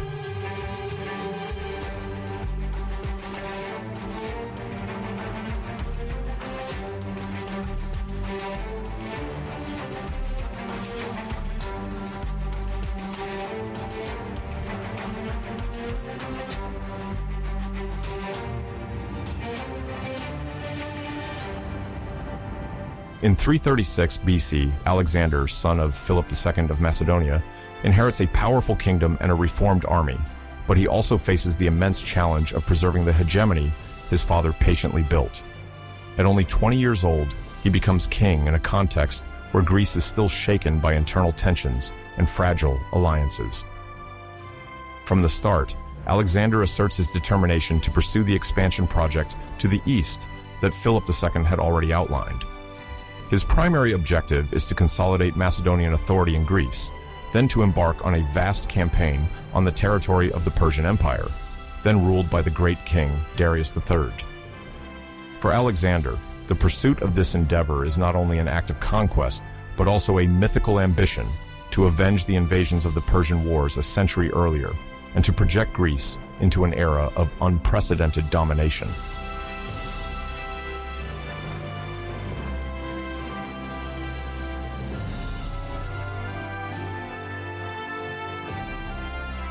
The crossing of the Hellespont, the present-day Dardanelles, in 334 BC marks the true start of his Aegean campaign. Before even crossing, Alexander makes a point to honor the memory of the Homeric heroes. He goes to Troy, makes offerings at the tomb of Achilles, and seeks divine protection. This propaganda, associating the epic narrative with his own expedition, quickly wins the hearts of his Macedonian and Greek soldiers. It gives them the feeling of participating in an exhilarating, almost sacred adventure.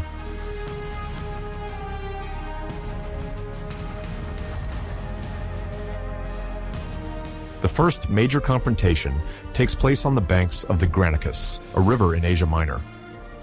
Around May 334 BC, the local Persian satraps, aware of the threat posed by the Macedonian army, decide to block the young king's path.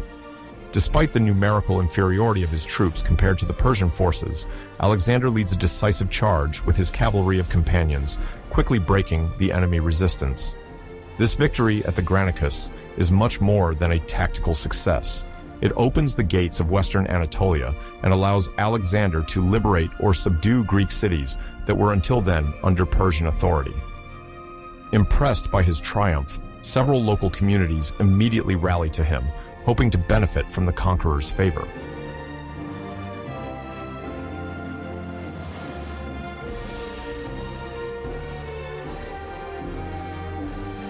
In 333 BC, a second decisive clash occurs at Issus in northern Syria. Darius III himself leads the Persian army, larger and endowed with considerable resources. However, the disposition of the Macedonian troops, supported by the phalanx formation and the remarkable synergy between the infantry and cavalry, proves superior. Alexander, positioned on the right wing, once again leads the crucial charge. He seeks to reach Darius III and creates panic among the enemy ranks. The Battle of Issus, even though it does not immediately destroy all Persian power, forces Darius to flee, abandoning his family and his campaign treasury. Alexander thus seizes a strategic booty and a considerable moral symbol, which enhances his prestige within his army and instills fear in the enemy camp.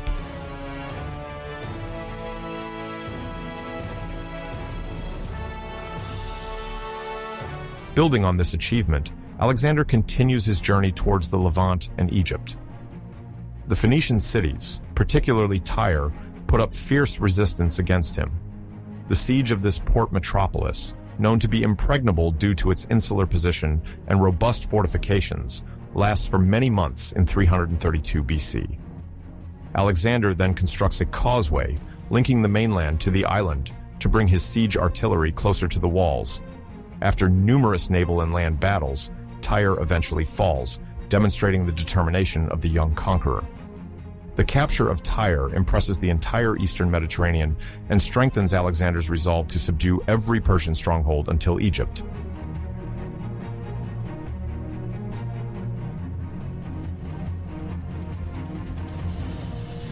Alexander's entry into the wealthy Egyptian province occurs with little opposition, as the Persians are unpopular there.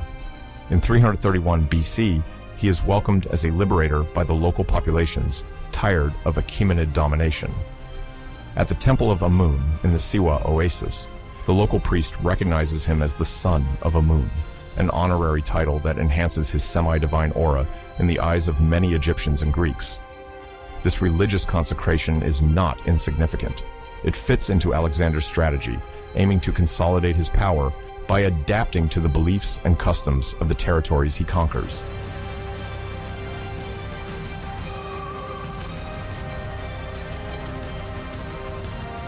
Once his control over Egypt is secured, Alexander prepares for the final confrontation with Darius III.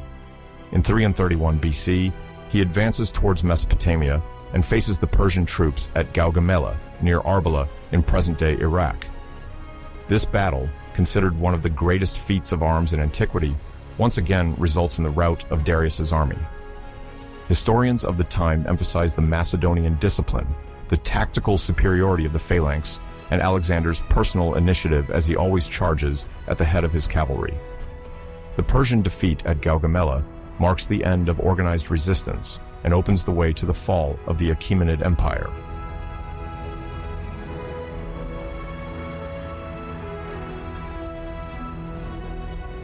As soon as he is victorious, Alexander seizes Babylon, Susa, and Persepolis, prestigious capitals where treasures accumulated by the great kings for more than a century are concentrated.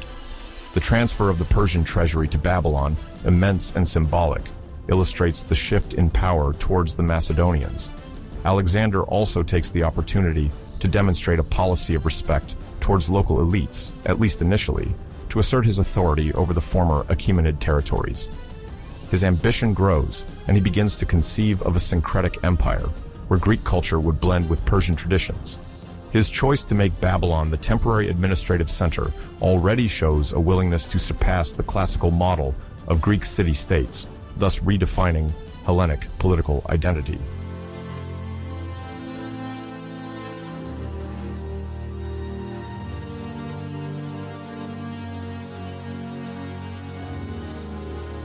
As Alexander advances further into the lands of the former Persian Empire, he must organize the conquered territories in a concrete way.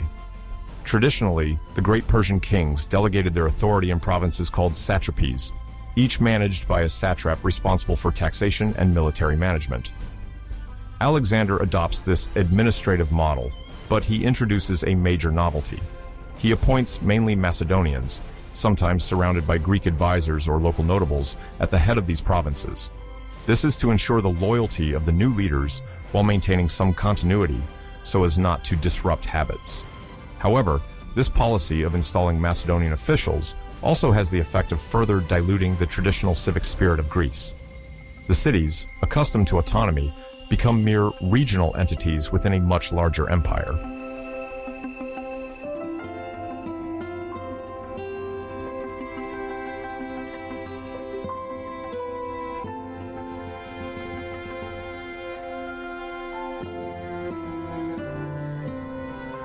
Before even venturing deeper into Asia, Alexander must secure his rear.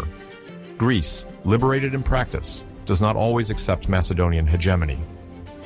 In 335 BC, while he is still occupied and consolidating his control over the Thracian and Danubian regions, Alexander learns that Thebes, one of the great cities of Boeotia, has risen against the Macedonian garrison. The Thebans, encouraged by those who hoped for the end of Macedonian yoke, put the city into defense, hoping to rally other Hellenic cities.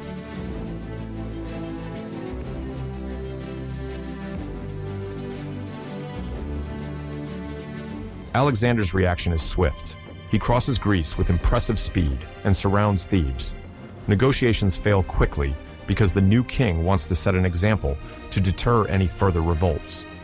When the Thebans persist, the city is stormed. According to some ancient sources, there is significant massacre and a portion of the population is enslaved. The walls, symbols of freedom and urban pride, are largely razed. Officially, Alexander punishes Thebes in the name of the League of Corinth, an alliance of Greek cities under Macedonian influence to punish a betrayal. In reality, the destruction of Thebes serves mainly as a loud warning. Any city that dares to rebel would suffer the same fate.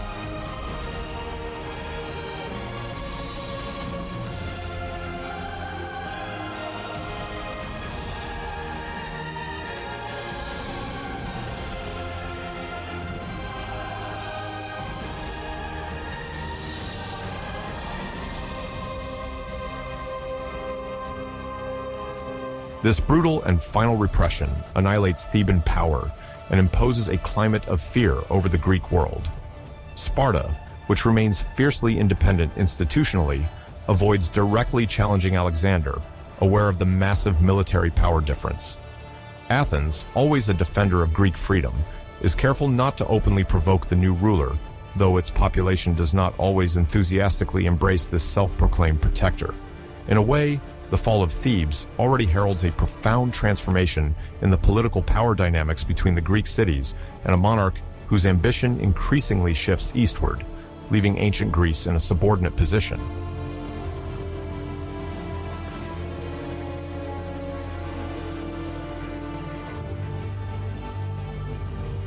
Under Macedonian authority, the cities still retain some traditional institutions, assemblies of citizens and colleges of magistrates, but their major decisions must align with the will of the king or his representatives. Satraps, mostly chosen from Alexander's immediate circle, oversee taxation, military organization, and security. Local elites, whether Greek from Asia Minor or Persian aristocrats, must ally with these new rulers to hope for any influential role. For many inhabitants of the Hellenic space, this situation represents a rupture. A city can no longer, as in previous times, autonomously decide its fate. The very idea of collective freedom, embodied by civic institutions, now seems compromised in the face of the immense concentration of power in Alexander's hands.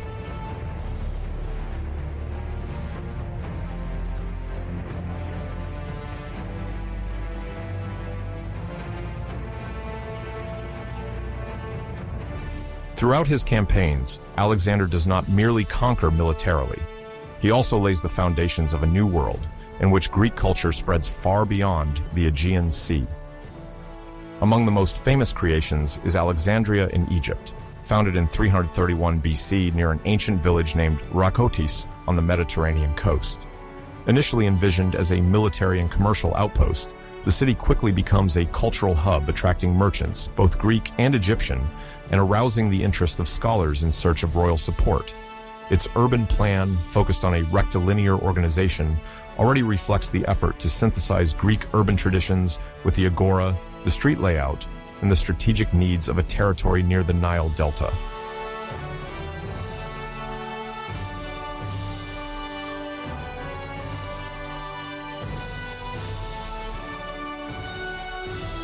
For Alexander, founding cities bearing his name is a way to leave a physical imprint of his passage, to establish loyal garrisons, and to propagate the Greek civic model. However, this process very quickly evolves towards a form of centralization correlated with royal power. In these new cities, Greek and Macedonian settlers are granted nearby agricultural lands and legal privileges. They form the backbone of an administration oriented towards the monarch. The local populations must adapt to this new configuration. In Alexandria, for example, Egyptians, Greeks, and Jews coexist, each in specific quarters, creating a mosaic of cultures.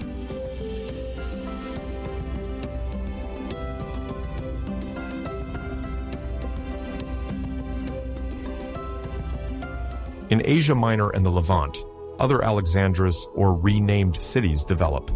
On the ancient trade routes, these foundations aim also to control the flow of goods, promoting the economic growth of the emerging empire. The central power, established in major capitals nearby, most notably Babylon, can thus better inventory the wealth, collect taxes, and recruit soldiers. Gradually, there is an emergence of a vast Hellenized area, where the Greek language becomes the main medium of communication, facilitating exchanges between merchants, soldiers, and administrators from all over the empire.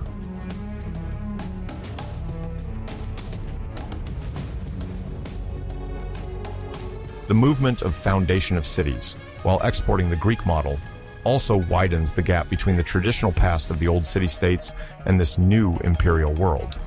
In mainland Greece, the old institutions formally maintain themselves, but attention often shifts away from the Aegean Sea toward the east, where Alexander offers political and economic opportunities.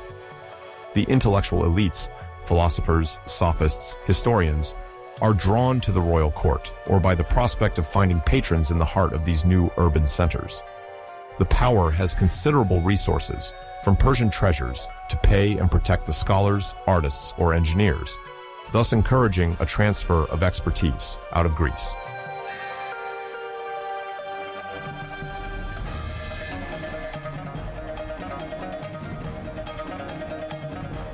At the same time, the sophists, those masters of rhetoric and knowledge, sometimes leave the traditional cities to get closer to Alexander or his successors. Their departure is motivated by the prospect of more substantial financial gains and the prestige conferred by the royal courts.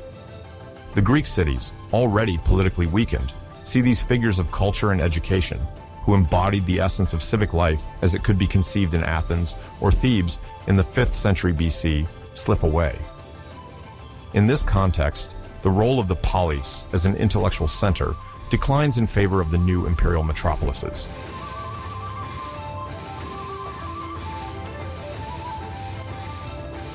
This upheaval marks the beginning of a dilution of Greek civic identity.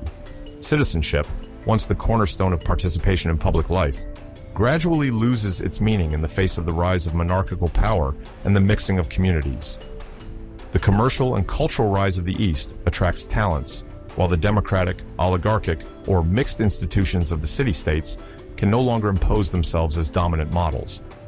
From now on, the reputation of an intellectual or artist depends more on his influence in the circles of power than on his role in a local civic context.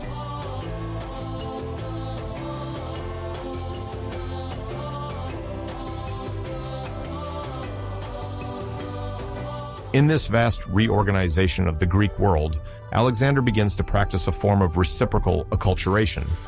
He adopts some Persian customs, such as wearing traditional clothing, the Persian royal robe, or the protocol of proskynesis, respectful bowing before the monarch, even though this last point arouses the disapproval of Macedonians who see it as an abandonment of the values of equality dear to the Greeks.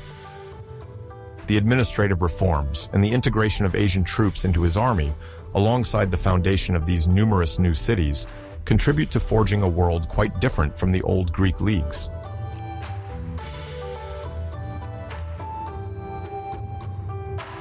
Although this dream of a multicultural empire united under Alexander's authority remains in its infancy in 323 BC, its symbolic significance is already considerable. For the first time, the Greek cities, reduced to a secondary role, are part of a transcontinental whole that stretches from the Aegean to the Indus. This transformation, initiated by Alexander's swift victories, marks a break with the classical period. From now on, the strong man is no longer a leader among others, but a conquering king, honored as a god who intends to shape the destiny of multiple peoples under centralized power.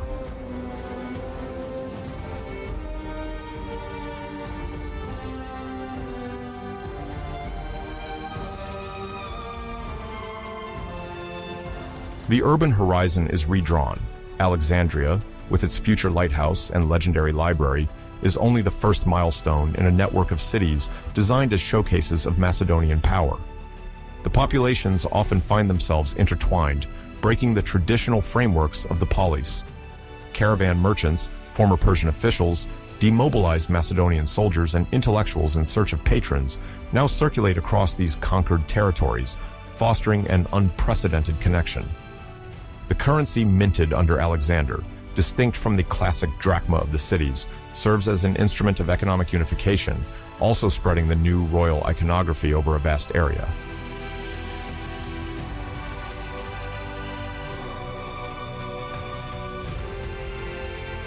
In less than a decade, Alexander radically transforms the political and cultural map of the Greek world.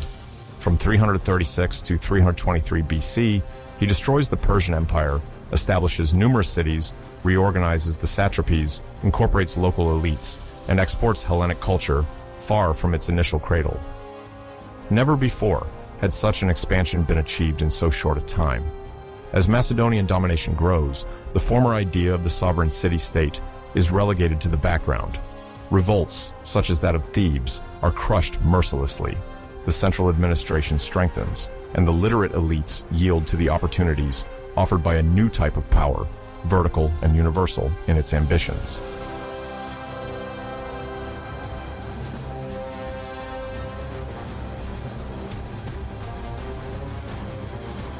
In 323 BC, the sudden death of Alexander the Great in Babylon disrupted the political balance of the Greek world.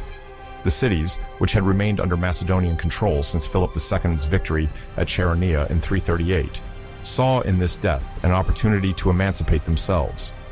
Athens, which had long buried its aspirations for freedom, became the epicenter of an uprising known as the Lamian War, or Harpalus War, named after a Macedonian treasurer exiled in Athens. The Athenians, supported by several Greek cities, perceived the moment as ripe to shake off the Macedonian yoke and fully restore their democratic institutions.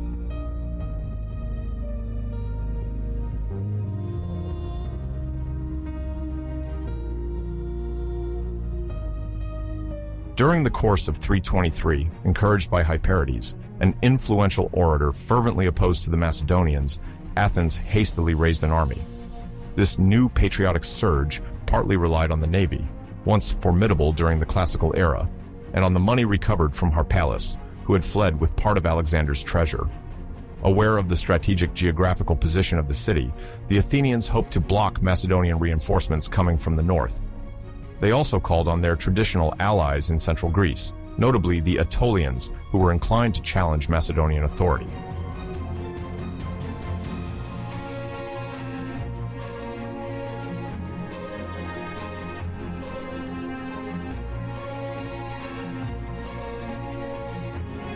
One of the first confrontations took place near the city of Lamia, in Thessaly. There, the army led by the Athenian strategist Leosthenes gained a significant initial advantage thanks to the element of surprise and the fervor of the Greek hoplites, galvanized by the hope of a decisive victory. The Macedonians, then led by Antipater, the regent of the late Alexander, suffered a series of setbacks. Besieged in Lamia, Antipater entrenched himself there. He lacked manpower and awaited reinforcements from Asia or Macedonia to break the encirclement.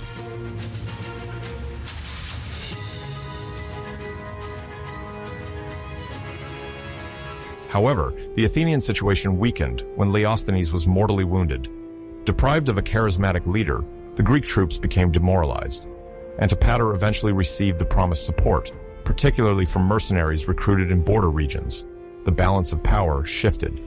The Macedonians managed to lift the siege of Lamia, forcing the Greek coalition to retreat. In the following months, a decisive battle took place at Cranon in 322 BC, driven by Antipater and his general Craterus.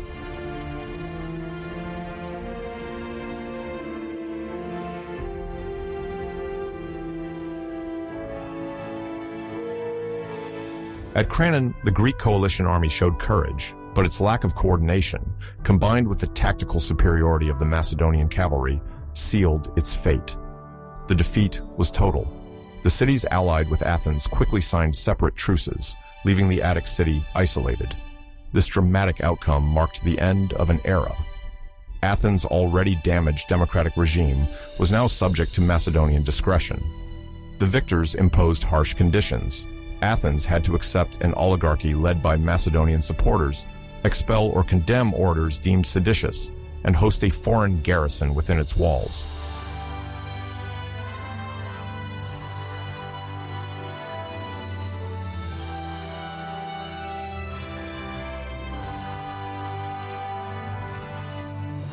The Lamian War thus proved to be the last great collective effort of Athens to resist Macedonian domination.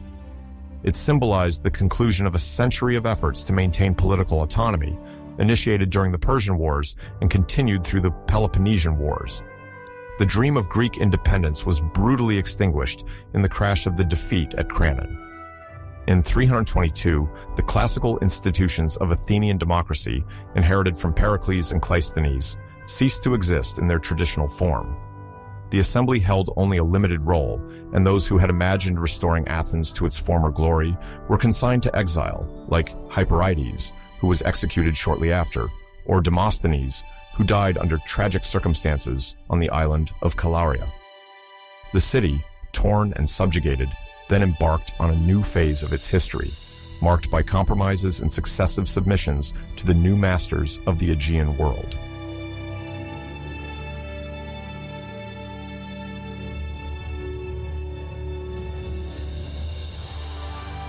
As the Greeks see their last hopes of autonomy fade away, the Macedonian world fractures under the strain of rivalries between Alexander's former comrades in arms. After his death, each general or diadoch claims a share of the gigantic empire conquered up to the edges of India. As early as 323 BC, the Conference of Babylon had attempted a first division, but the balance remained precarious, and each claimant's ambitions persisted. In 320 BC, a new settlement was sought during the partition of Triparadisos, a location likely situated in northern Syria or the region of Mount Lebanon, although historians debate its precise location. The aim was to reaffirm the distribution of satrapies, these administrative regions established in the Persian era and preserved by Alexander, and to avoid an open conflict between the diadochi.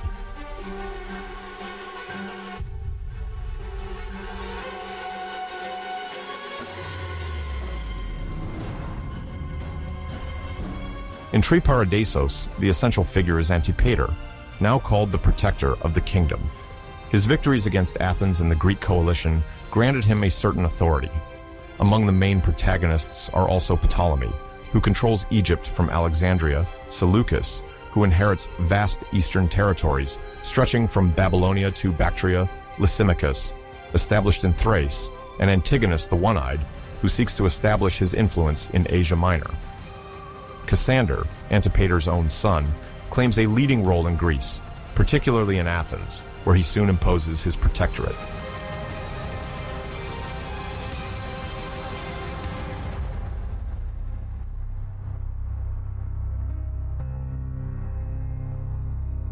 Tensions between Cassander and Antigonus are intense.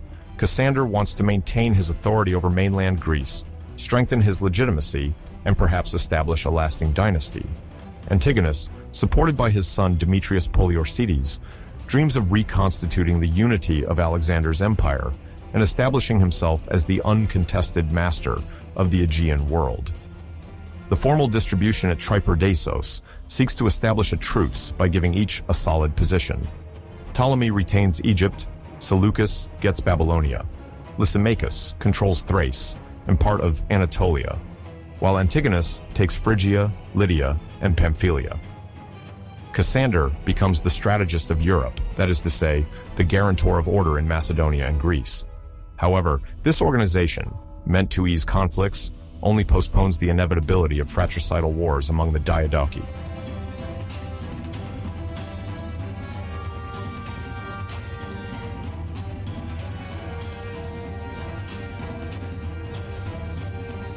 In the context of Greece proper, the most immediate consequence is the gradual implantation of Macedonian garrisons in urban fortresses called phroria. Each diadoch, to assert their authority, installs trusted troops in strategic cities. Athens, weakened, is no exception. Cassander stations soldiers there, transforms some fortified hills into permanent garrisons, and monitors the city to ensure it remains loyal. In the Peloponnese, Sparta no longer has the strength to truly oppose this external interference, while Corinth, equipped with its famous Acrocorinth, sometimes falls under the control of Antigonus or Cassander, depending on the vagaries of alliances. Cities thus lose all political maneuvering room as these territorial divisions multiply. Each local faction tries to attract the protection of a diadoch, makes treaties with one, arouses the ire of another, and sometimes suffers reprisals if suspected of the slightest betrayal.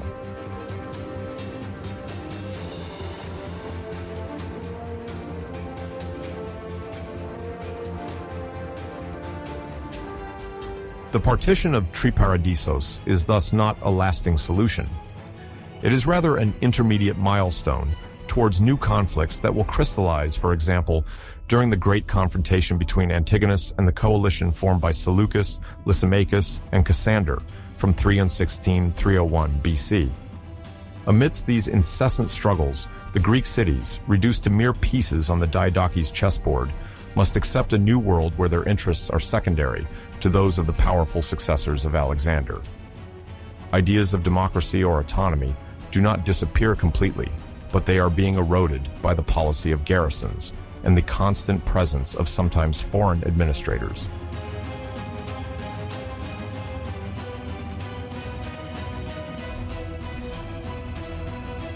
In this climate of continual rivalries and sporadic battles, the economy of the Greek world undergoes profound changes. The wars of the diadochi, which repeatedly pit the same protagonists against each other, demand constant logistical effort and regular troop replenishment. The armies, powerful under Alexander, continue to grow, as each leader wants to surpass his rivals and secure trade routes that bring him taxes and precious metals.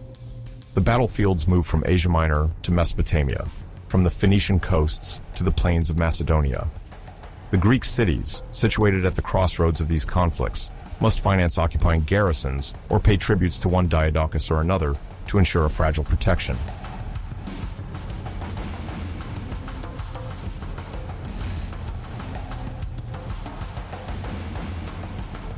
In this context, the recruitment of mercenaries becomes the norm. If the use of foreign soldiers already existed in the classical era, notably the Thracian or Cretan mercenaries hired by Sparta or Athens, it now extends to more distant populations, such as the Celts or Gauls, attracted by the promise of generous pay.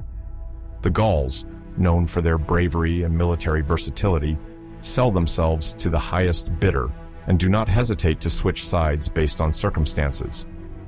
When a diadochus triumphs, many of these mercenaries subsequently participate in the pillaging and impose their presence in the conquered territories. Some cities, exhausted by these successive occupations, never regain their former prosperity. The social fabric unravels, and the number of arms available for the fields decreases in favor of ever-expanding armies.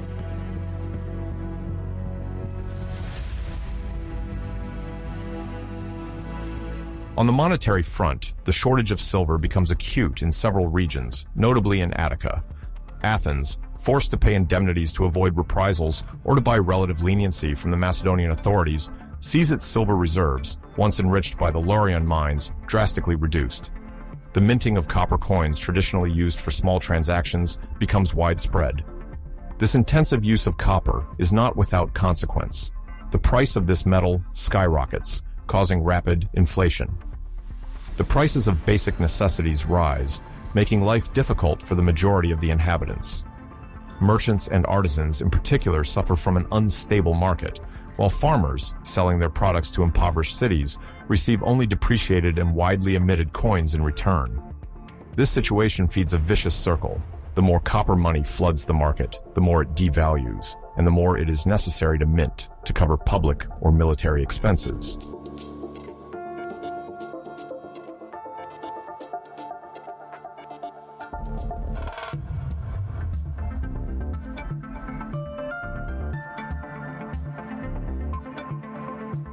Moreover, the mining possessions of Asia Minor and Thrace, which could supply mints with precious metals, are continually contested among the diadochi. Controlling a gold or silver mine means guaranteeing the troops' pay, subsidizing infrastructure projects, and, from a propagandistic angle, issuing currency with one's likeness to legitimize sovereignty.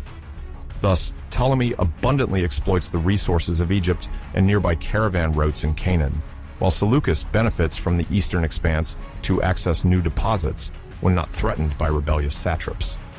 Cassander, for his part, must contend with a Macedonia that no longer has the same mining incomes as in the time of Philip II, with some regions having fallen under enemy control or sold to individuals enriched by the war.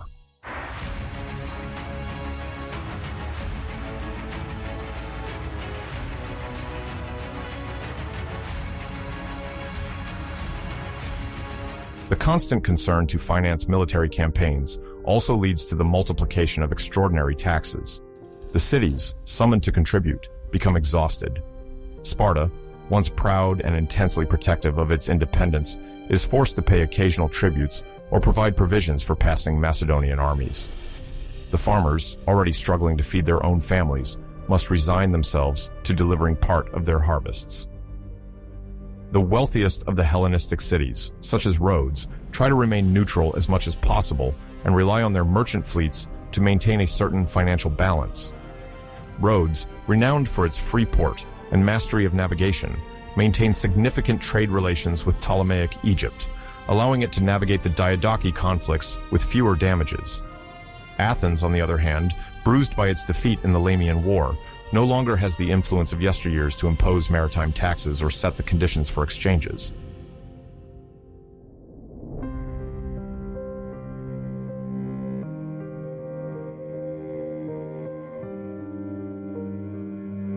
In the countryside, many peasants, ruined, migrate to the cities in search of work. Rural exodus intensifies social disparities, with the emergence of urban populations who are hardworking yet destitute, while a local elite, sometimes connected to the new Macedonian rulers, enriches itself through the sale of commodities or as intermediaries. Nevertheless, part of this elite strives to preserve civic traditions such as religious festivals, sports competitions, and theatrical ceremonies. However, lacking the democratic momentum of the past, these festivities often turn into propaganda events for the reigning Diadokos. The cities, which once relied on their own elected magistrates, now depend on the goodwill of a governor or a royal friend, philoi, entrusted with ensuring local loyalty.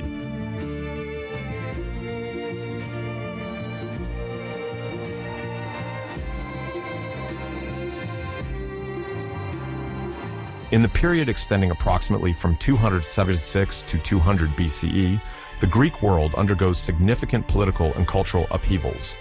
This age, referred to as Hellenistic, witnesses the emergence of new royal powers organized around monarchies accessible to cosmopolitan elites. After the death of Alexander the Great in 323, his empire fragmented into several kingdoms led by his former generals, who became Diadochi. Gradually, major urban centers concentrate wealth, intellectual production, and artistic influence. These new capitals aspire to gather the crème de la crème of Greek civilization, while redirecting it in service of a regal authority.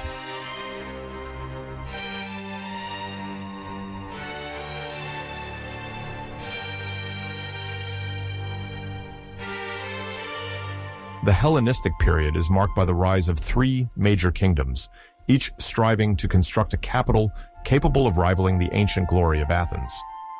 In the northwest of Asia Minor, Pergamon becomes the heart of a dynasty founded by Philetaerus, a former officer of Alexander, then consolidates its influence under the Attalids' governance. Further south, Alexandria in Egypt, created in 331 BCE by Alexander himself, emerges as a scientific and cultural hub thanks to the Ptolemies' support. In the east, Antioch, the capital of the Seleucids, arises as a major administrative and commercial center.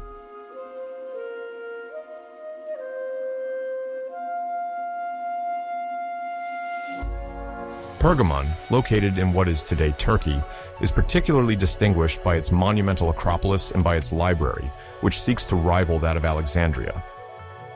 The Attalid kings, like Eumenes II in 197 BCE, invest in urban planning and patronize artistic creation, thereby attempting to consolidate their legitimacy. Sculptors and architects flock there, producing friezes and altars extolling royal victories. The immense altar of Zeus, erected around the mid-2nd century BCE, wonderfully illustrates this wave of civic and dynastic pride.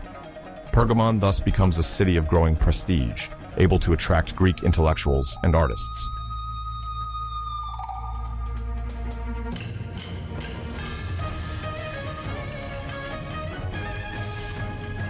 Alexandria, built on Egypt's Mediterranean coast, occupies a strategic geographical position, uniting maritime commerce and the agricultural abundance of the Nile.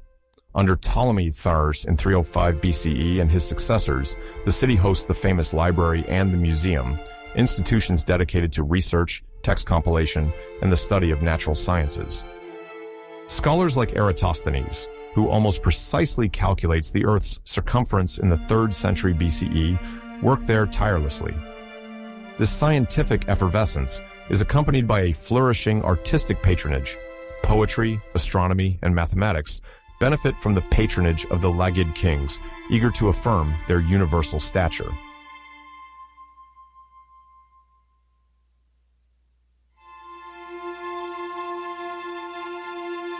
Antioch, founded by Seleucus the Thracian around 300 BCE on the banks of the Orontes, aims to be the crossroads of Western Asia.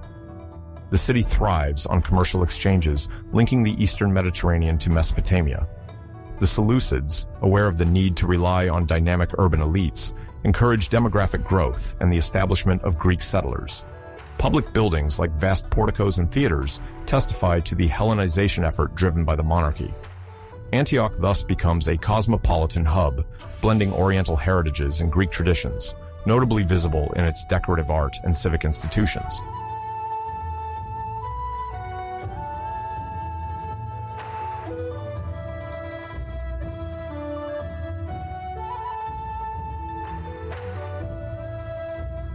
The consolidation of these new capitals profoundly influences the social organization of the Greek world.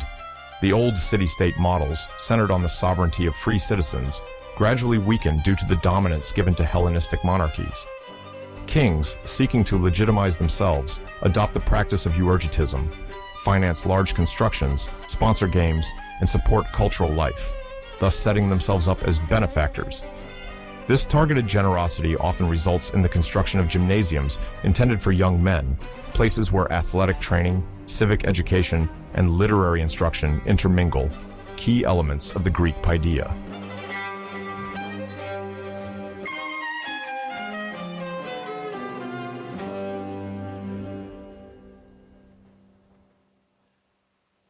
In the particular case of Pergamon, the Attalids invest massively in urban beautification, erecting porticos, temples, and covered galleries. Similarly, the Ptolemies in Alexandria and the Seleucids in Antioch subsidize religious and artistic festivals, creating an atmosphere of prestige around the dynasty. Their status as benefactors fuels the hope that peace and prosperity will extend through their power. However, this euergetism, while benefiting local populations, weakens traditional political structures. Municipal councils or civic assemblies no longer control all resources, thus depending on the royal goodwill to support their projects.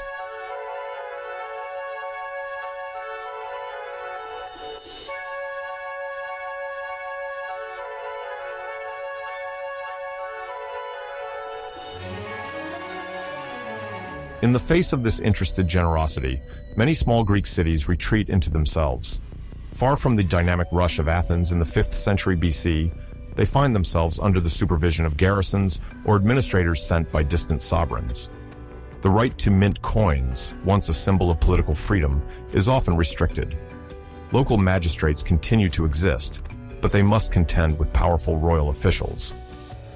While some cities maintain a semblance of independence in managing local cults or laws, their involvement in great Mediterranean politics diminishes, reinforcing the primacy of the great Hellenistic capitals.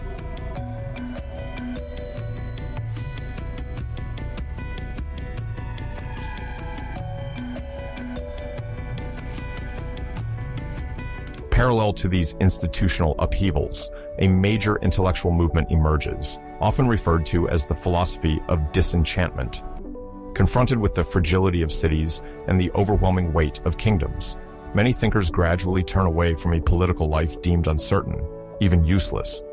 They rather seek a path leading to personal satisfaction and tranquility of the soul.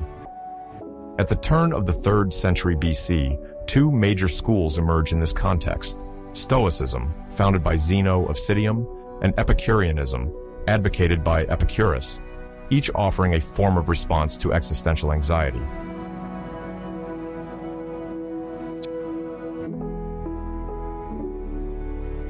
Stoicism insists on the necessity of living in harmony with nature and reason. According to this doctrine, virtue is the only true good, and suffering arises from erroneous judgments.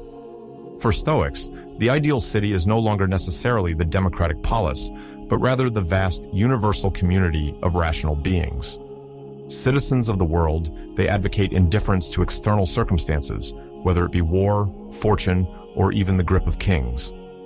By cultivating ataraxia, absence of trouble, and apatheia, liberation from passions, the Stoic philosopher aspires to inner freedom, independent of the turmoil of states.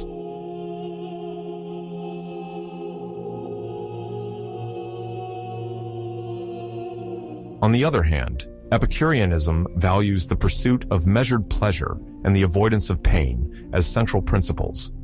Epicurus advises keeping away from public life, which he often judges a source of troubles and dissatisfactions. In his garden, the community of disciples seeks friendship, moderating their desires to achieve ataraxia. Political questions, which previously dominated the horizon of Greek cities, then take a back seat as the wise man prefers to retreat into a restricted circle, favoring study and moral serenity. Thus, this philosophy reflects the desire to emancipate oneself from the chronic instability of the Greek kingdoms.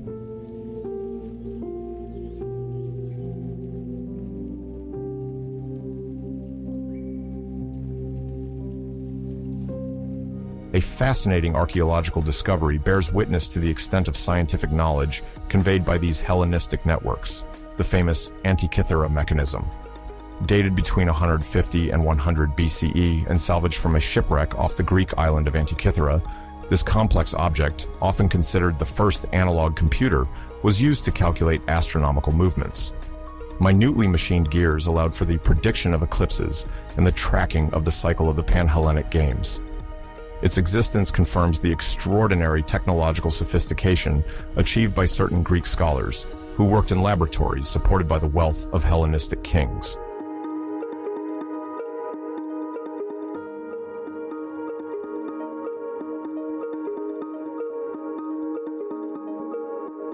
The fact that this mechanism was found in a merchant shipwreck also illustrates the geographical mobility of knowledge. Books, scientific objects, and medical treatises circulated between Alexandria, Rhodes, or Pergamon, fueling an intellectual effervescence that transcended borders.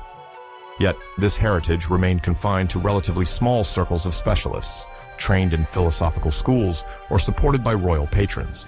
While the cities lost their political latitude, their educated elites moved to where the best opportunities were offered.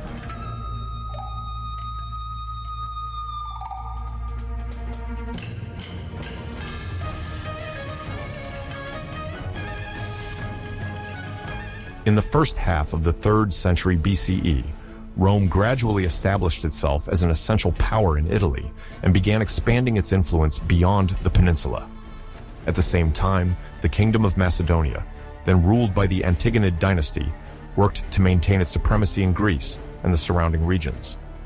It is in this context of widespread rivalries that Rome's interventions in the Greek world are set, culminating in a series of conflicts known as the Macedonian Wars.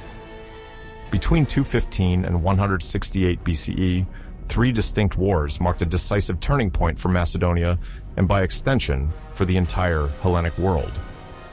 For an international audience unfamiliar with this period, it is essential to understand how these events progressively sealed the fate of Greece, now tied to Rome's strategic and diplomatic ambitions.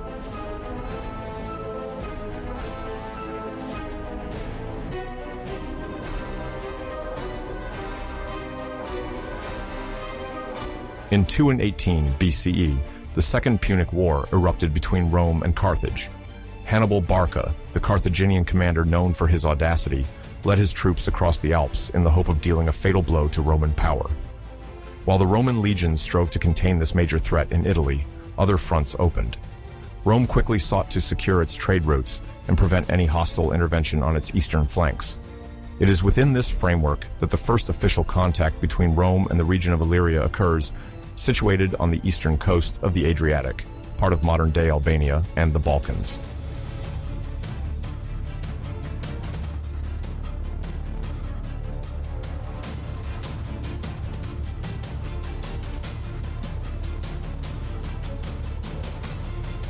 Since the beginning of the 3rd century BCE, the Romans had already led some expeditions against Illyrian pirates to protect their merchant ships. However, the alliance formed around 215 BCE with certain cities of Illyria took on a more strategic turn. Rome sought not only to prevent Macedonia from allying with Carthage, but also to lock down access to the Adriatic. In the south, the city of Apollonia on the Illyrian coast viewed this Roman arrival with great suspicion, fearing the loss of its autonomy to an ally deemed too intrusive. Despite Apollonia's misgivings, the Romans seized an opportunity, using the pressure exerted in Illyria as a means to dissuade any joint intervention between Philip V of Macedonia and Hannibal. At the time, Philip V, an energetic monarch, was attempting to consolidate his territory and seek support. He saw in Carthage a potential partner to counter Rome's growing power. The famous alliance of 215 BCE, often discussed in ancient sources, marks the beginning of a new chapter in the history of Roman relations with the Greek world.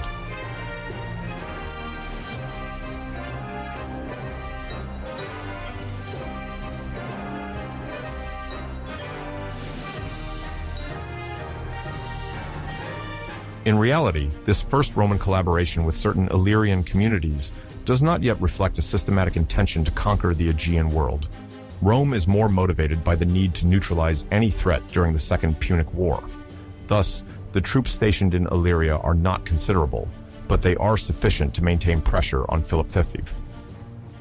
While the war rages in Italy against Hannibal, some Roman contingents sail along the Illyrian coasts, lending a hand to their local allies against potential Macedonian incursions. These skirmishes, although sometimes minor, nonetheless sow the seeds for future broader conflicts.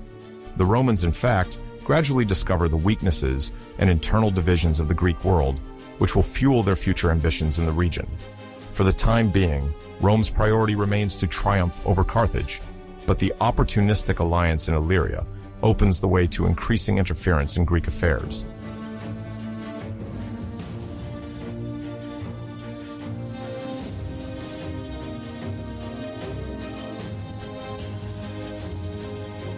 When the Second Punic War comes to an end around 201 BC, Rome emerges victorious and considerably strengthened. Now relieved of the Carthaginian threat, it can turn its gaze eastward. The First Macedonian War from 215-205 BC, overshadowed by the urgency of the struggle against Hannibal, had not featured any significant decisive battles.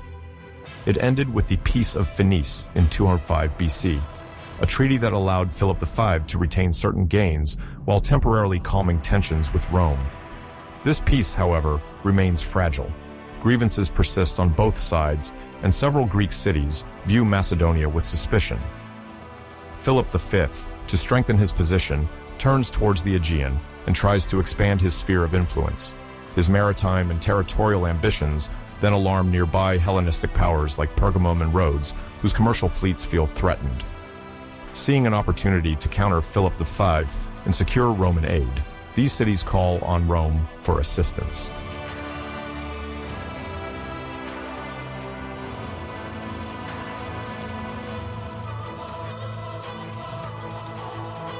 The Second Macedonian War from 200 to 196 BC thus takes place within this context of naval and land rivalries. Rome, now free from Carthage, feels it must protect its new allies in the Aegean Sea.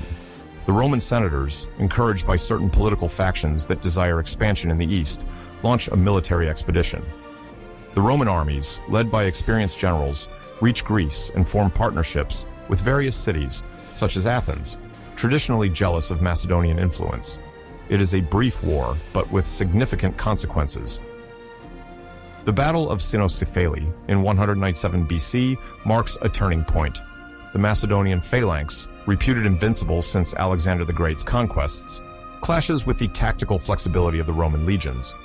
The Macedonians, facing these more adaptable formations, are driven into retreat.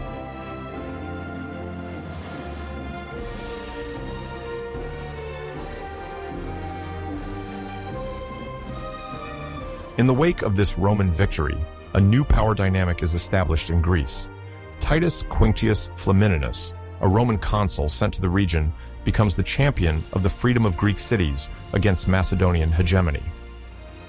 In 196 BC, during the Isthmian Games in Corinth, major pan-Hellenic festivities that gathered numerous Greek city-states, Flamininus solemnly proclaims the freedom of the Greeks. In the eyes of the crowd, this declaration signifies the end of Macedonian domination and the return of a certain autonomy to the cities. However, Rome's intentions remain ambiguous. While the proclamation flatters Greek pride, it is coupled with a continued Roman military presence on Hellenic soil. The announced freedom thus proves relative, as it effectively imposes a forced friendship with Rome on the cities.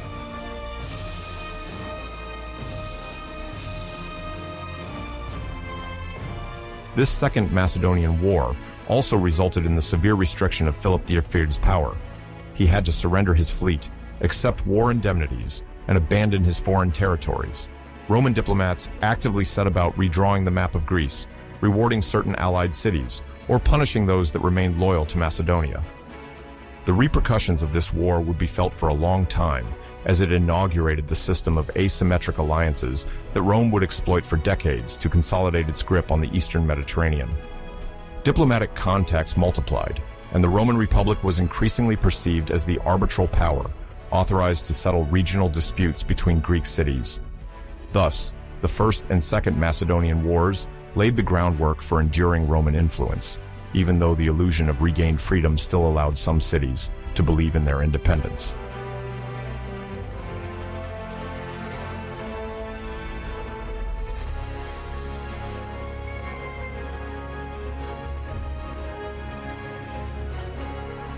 Despite the defeats suffered, Macedonia did not give up its ambitions. After the death of Philip V, his son Perseus, or Persios, or Perseus, depending on the transliteration, ascended the throne in 179 BC. A more cautious monarch than his father, he strove to restore Macedonian authority through diplomacy before resorting to force. He forged alliances with neighboring cities, trying to moderate their hostility towards Macedonia. For a time, this policy bore fruit, as several Greek cities, disappointed by the increasingly burdensome Roman control, considered getting closer to Perseus. In the Balkan Peninsula, Thracian and Illyrian populations also showed willingness to support the Macedonian king against Rome. However, this reorganization in the shadows alerted the Romans, always quick to see any strengthening of a Hellenistic kingdom as a potential threat. Tensions accumulated, and, in 171 BC, the situation escalated into a new conflict, the Third Macedonian War.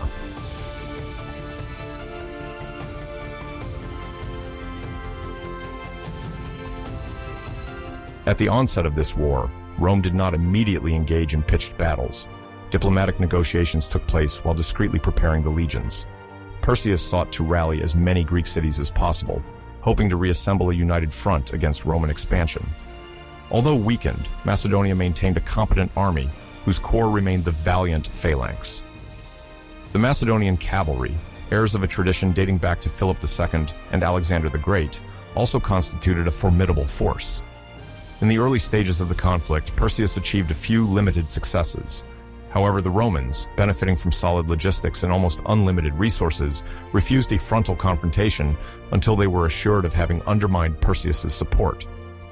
Gradually, Rome isolated Macedonia by sealing alliances or promising commercial advantages to cities that had previously been neutral or hesitant.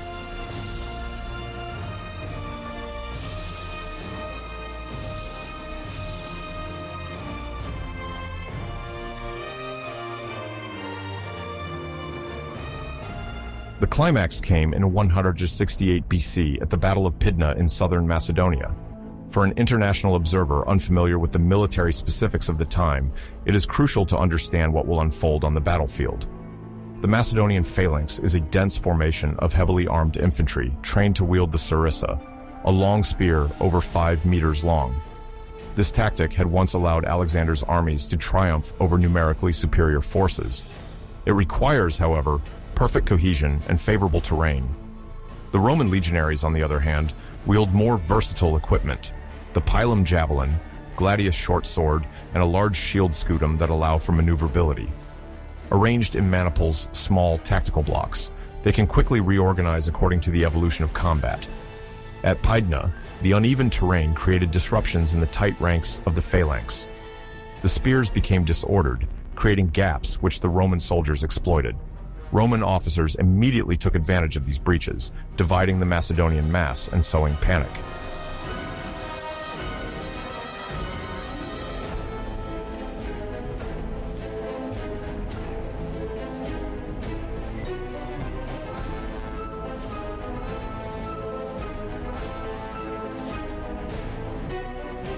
The shock is brutal. While the phalanx had the advantage on a clear open plain, it proves vulnerable in uneven terrain. The legionary discipline and the experience of its centurions prevail. Ancient sources report that the battle was short. Some suggest it lasted only an hour, as the Roman tactical superiority quickly manifested. Perseus, realizing the futility of continuing the fight, flees and attempts to take refuge in Samothrace, but he will be delivered to the Romans shortly after. This irreversible defeat definitively breaks Macedonian power. The consequences go well beyond the purely military plan. Macedonia, deprived of its king and its state apparatus, falls under the tutelage of Rome, which prepares to reshape the kingdom into several client republics.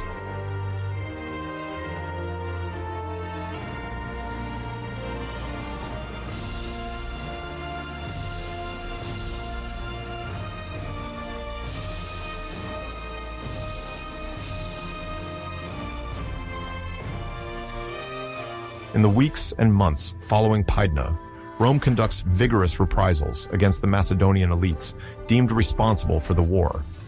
Many officers, aristocrats, and intellectuals suspected of having unwaveringly supported Perseus are deported to Italy, specifically to Etruria. Ancient sources mention the presence of thousands of Macedonian captives who sometimes had to wait years before knowing if they could return home or if they would remain in exile. This massive deportation aims to deprive Macedonia of its leadership and to prevent any future nationalist resurgence. In Italy, these exiles, mostly cultured, endure a difficult fate, but are not devoid of contacts with local society. Some receive, under very controlled conditions, permission to practice their talents in rhetoric or philosophy for wealthy Romans intrigued by Greek culture. This phenomenon will further contribute to spreading elements of Hellenic civilization in the Italian peninsula, but also illustrates the definitive dependence of these elites on their conqueror.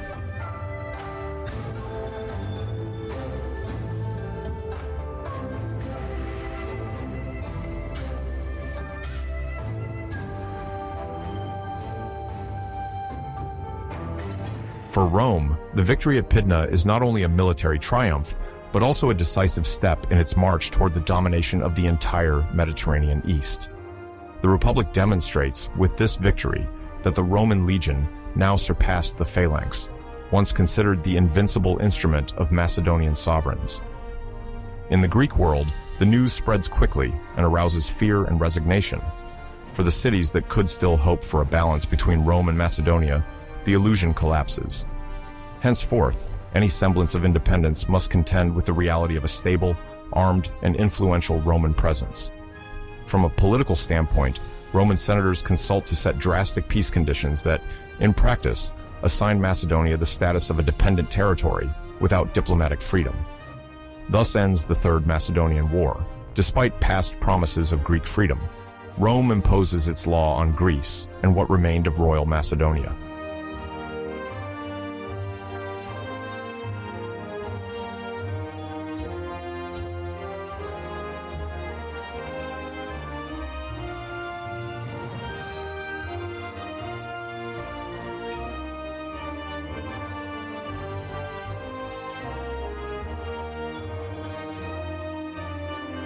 In the first half of the 2nd century BCE, the political landscape of mainland Greece and the Peloponnese is reshaped under the growing influence of Roman presence.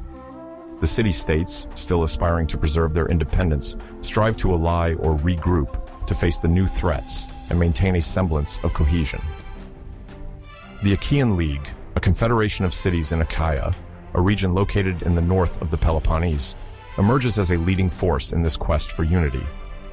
Originally founded around the middle of the 3rd century BCE, the League gradually expanded to other regions of the Peloponnese, incorporating notably influential cities such as Corinth and Megalopolis. Its political and military power is based on a federal voting system where each city retains a certain degree of autonomy while committing to respect common decisions, particularly concerning foreign policy and defense.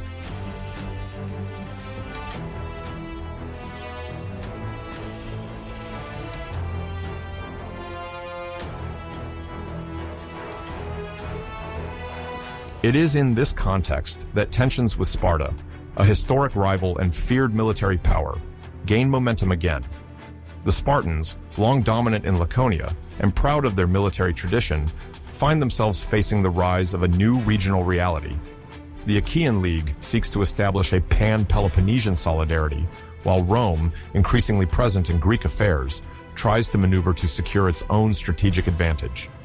Despite appearances, multiple internal Greek conflicts intertwine with the dynamics of Roman expansion. The cities, once free to settle their own disputes, must now comply with the arbitration of the Roman Senate, which does not hesitate to impose its diplomatic and territorial demands. Alliances form and break apart in an increasingly tense climate, where the threat of social wars and the specter of a direct Roman intervention loom over the Hellenic political scene. This complex intertwining of interests and rivalries is highlighted during the period from around 200 to 148 BC.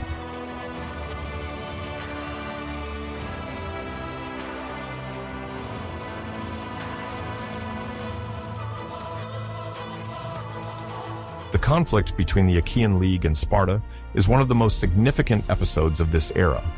Early in the 2nd century BC, the city of Sparta, weakened by internal reforms and the loss of its past military supremacy, finds itself increasingly isolated.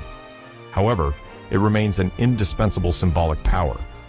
Its traditional institutions, the diarchy with 2 kings from 2 distinct royal families, and the crucial role of the ephors in governance, continue to uphold the historical prestige of the city.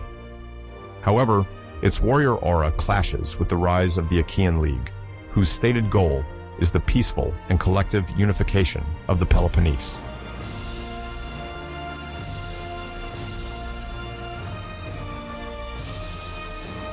By the middle of the 2nd century BC, tensions begin to escalate over border rivalries and commercial issues.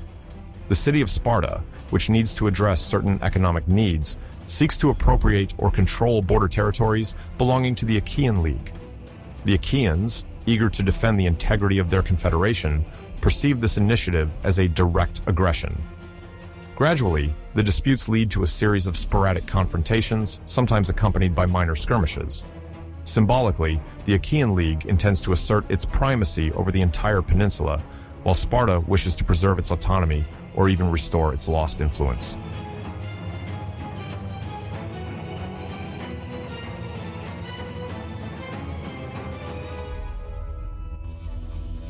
In response to these frictions, the Roman Senate initially adopts a vigilant arbitrator role.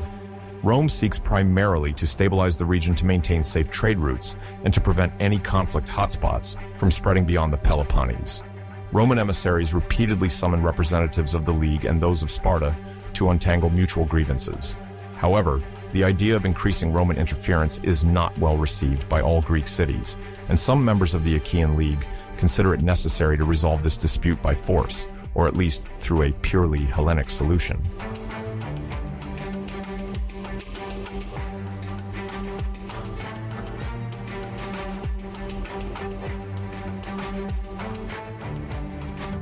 The situation shifts when the Achaean League, determined to restore its authority, imposes the forced disarmament of Lacedaemon, the ancient name for Sparta.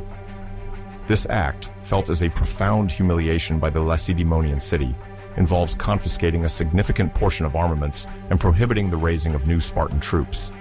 The impact is considerable. Sparta loses the remaining ability to intervene militarily, suffering moreover an affront to its centuries-old honor. From an Achaean perspective, this measure is justified by the need to maintain peace and to end sporadic incursions. The Roman Senate, observing the scene, does not firmly condemn the League's action. As Rome might view it as a way to contain a Sparta perceived as unstable, the initiative is left to the Achaeans, at least initially.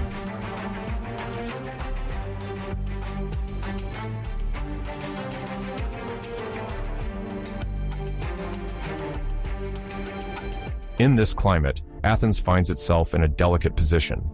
Once powerful, the city no longer wields the same hegemony as in the classical era. Since the end of the 5th century BC, Athens has lost several major wars and has gradually retreated into managing its internal affairs.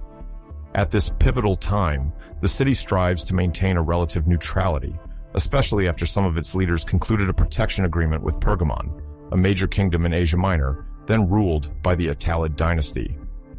Pergamon, eager to maintain good relations with Rome, offers a defensive alliance to Athens, which sees it as an opportunity to ensure its security without getting too involved in the Peloponnesian disputes. Thus, while the Achaean League and Sparta clash sporadically, Athens prefers to keep its forces intact and focus on the prosperity of its trade, now protected by its alliance with Pergamon.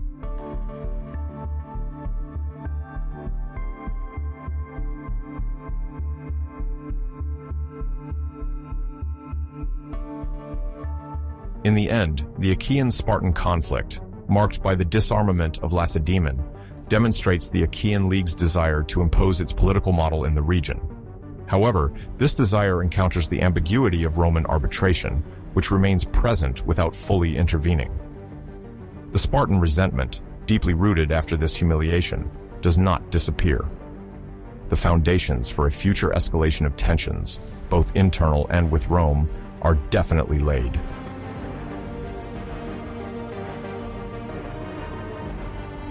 Beyond the Peloponnese, Boeotia, a central region of continental Greece, considered since antiquity as a confederation of mostly agricultural cities, traditionally dominated by Thebes, also experiences internal tensions related to Roman interventions. For several decades, Boeotia has been trying to rebuild after the destruction of Thebes by Alexander the Great in the 4th century BC and various uprisings in the Hellenistic period. The region includes cities like Orchomenus, Plataea, Tanagra, or Thespiae, which share a common cultural heritage, sometimes under the aegis of a Boeotian confederation reactivated in phases.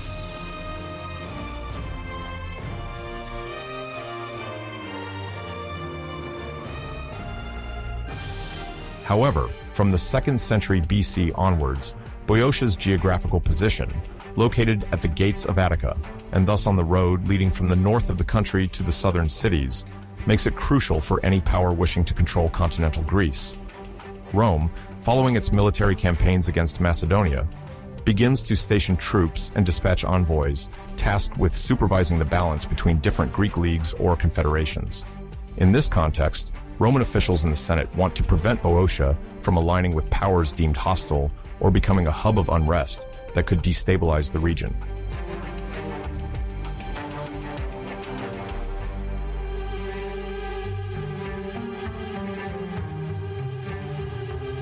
It is in this climate of surveillance that the Boeotian revolt against decisions imposed by Rome occurs.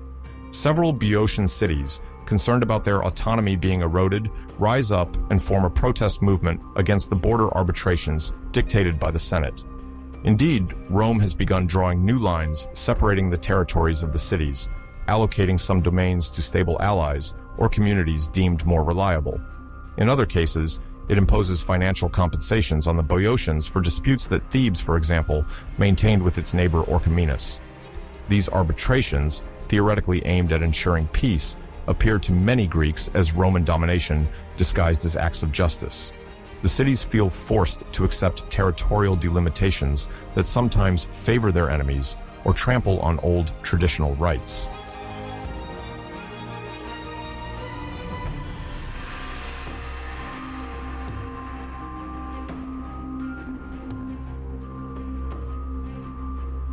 Initially, the Boeotians protest primarily through diplomatic means, sending embassies to Rome to try to assert their legitimate claims.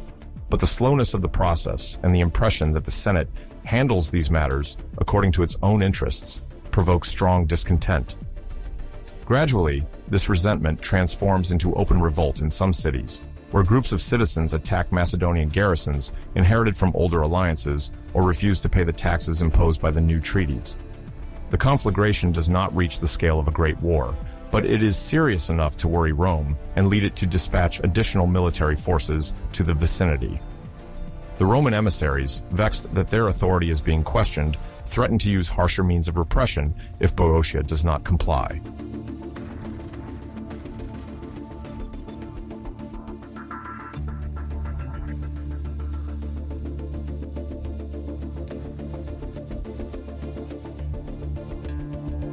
Under pressure, the Boeotian revolt gradually fades away, lacking real external support, and due to the obvious military imbalance against the Roman contingents that can be rapidly mobilized.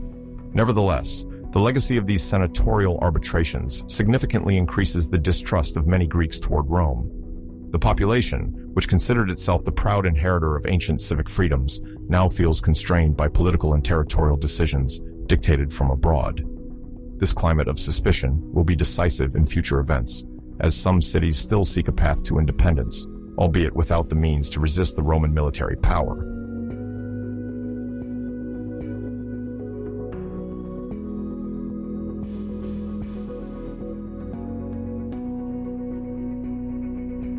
Continuing its rise as an indispensable arbiter of Greek affairs, Rome becomes more involved in the Macedonian region, north of Greece.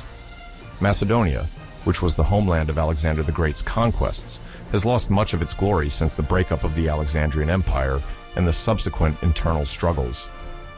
Defeated multiple times by Roman armies during the previous Macedonian Wars, the third of which concluded in 168 BC, with the final defeat of King Perseus at the Battle of Pydna, Macedonia was dismantled into several distinct republics overseen by Rome. Officially, the Macedonians no longer had the right to choose a king, nor to rebuild a unified army. For Rome, the goal was clear: to permanently break Macedonia's ability to threaten the Balkan Peninsula and all of Greece.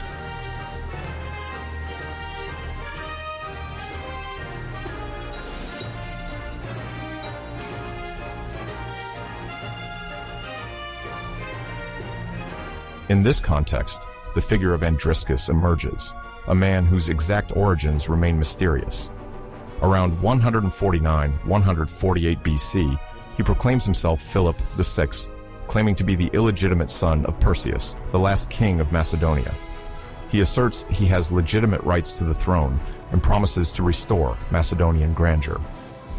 This speech, for many Macedonians nostalgic for the traditional monarchy, resonates significantly, especially in the countryside and among the nobles, who retain the memory of a golden age under the Antigonid dynasty of the successors of Antigonus the One-Eyed and Philip V.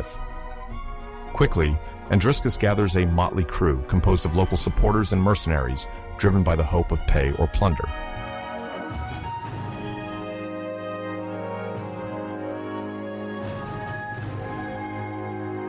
His War of Andriscus, as referred to by modern historians, begins when his men managed to take control of certain fortresses in Macedonia, notably in the upper Strymon Valley. A surge of enthusiasm is unleashed among those who dream of independence, and the Roman garrisons, modest in size, are overwhelmed, while several cities hesitate to deliver Andriscus to the Romans, fearing to suppress an uprising that might ultimately succeed.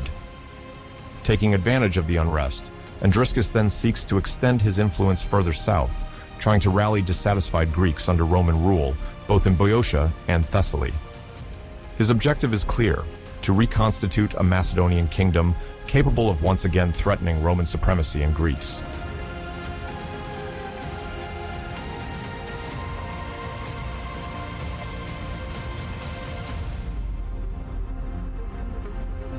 However, Rome is quick to respond.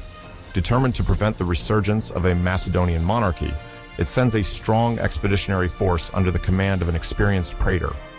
Taking advantage of the tactical superiority and the extensive network of support that Rome has built in the region, the Roman legions quickly engage in combat. Andriscus, though victorious in a few initial skirmishes, fails to translate his momentum into a lasting victory. His army, poorly equipped and divided by the contradictory ambitions of different leaders, soon finds itself outmatched by the discipline and firepower of the legion.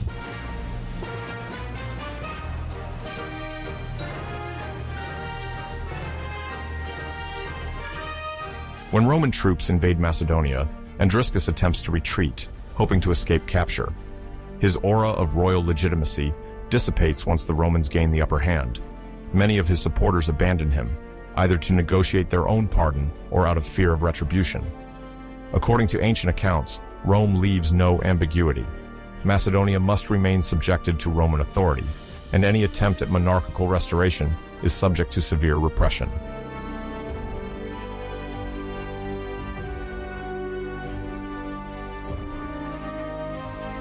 Andriscus was eventually captured and taken to Rome for trial. Ancient sources mention his presentation in a Roman triumph, where the defeated, billed as a usurper, is displayed to enhance the prestige of the victorious power. Thus ends the attempt to restore an autonomous Macedonian monarchy. This episode, although brief, demonstrates the precariousness of political balances in post-Alexandrian Greece and illustrates how much the Roman presence has become a determining factor in the region. Any city or faction seeking to escape Rome's grasp encounters the swift and brutal reaction of the Italic power.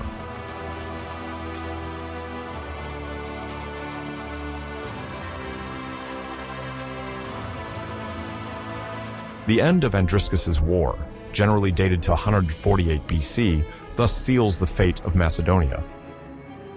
From then on, Rome administers the territory in the form of a province or militarized zones, according to the terminology and administrative organization of the time. Across the Greek world, this show of strength significantly reduces the possibilities for other cities or leaders to consider a major uprising. Roman interventions become more systematic, supported by logistics already tested during the great campaigns in Italy and previous wars. In the years that follow, many Greeks realize that the time of full sovereignty of the cities is over. Andriscus's swift repression feeds the fear of annihilation, and many cities now integrate, willingly or not, into the Roman sphere of influence.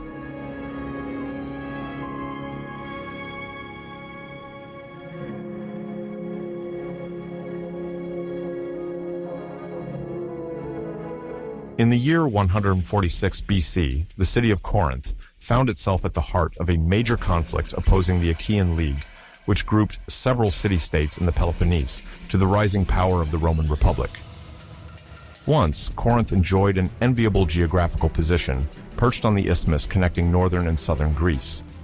Its control over the maritime passage between the Saronic Gulf and the Gulf of Corinth made it a hub of trade.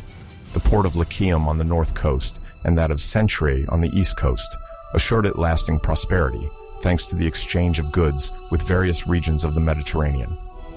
However, this prosperity aroused envy and tension, and during the years leading up to 146, the political situation dangerously wavered. Rome, strong from its recent victories in the Italian peninsula and beyond, was working to extend its influence in the eastern part of the Mediterranean. Many Greek cities saw it as both a potential ally against other threats and a threat in itself, as the Republic did not hesitate to demand heavy financial and political contributions from the peoples under its influence. For today's international community, it's crucial to understand that Greece was not yet unified under a single banner. The Achaean League, although powerful, was far from representing all of Greece. The conflictual climate, fueled by regional rivalries and the growing authority of Rome, was already setting the stage for the final confrontation.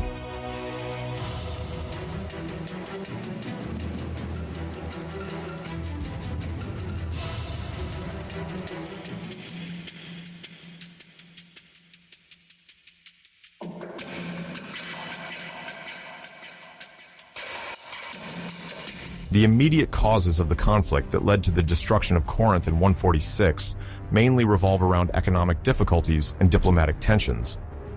At that time, Rome sought to strengthen its supremacy by imposing export taxes on Greek cities, intended to finance its military campaigns and maintain its garrisons. For many localities, this Roman taxation was perceived as an intolerable burden, undermining their prosperity and sense of autonomy.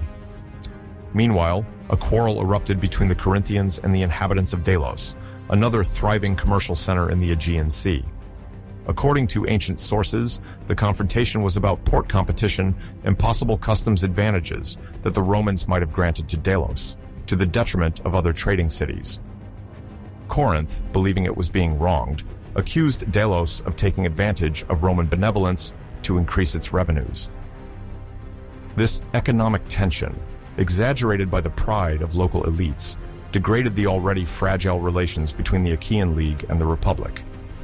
Moreover, The mutual hostility was exacerbated by Corinth's reputation as a rich and indomitable city, endowed with strongly entrenched cultural and religious traditions. The Romans, sensitive to potential revolts, considered Corinthian grievances as a challenge to their authority. Thus, the initial discord, fed by commercial jealousies and fiscal demands, would ignite the powder keg and precipitate the city into an inevitable confrontation.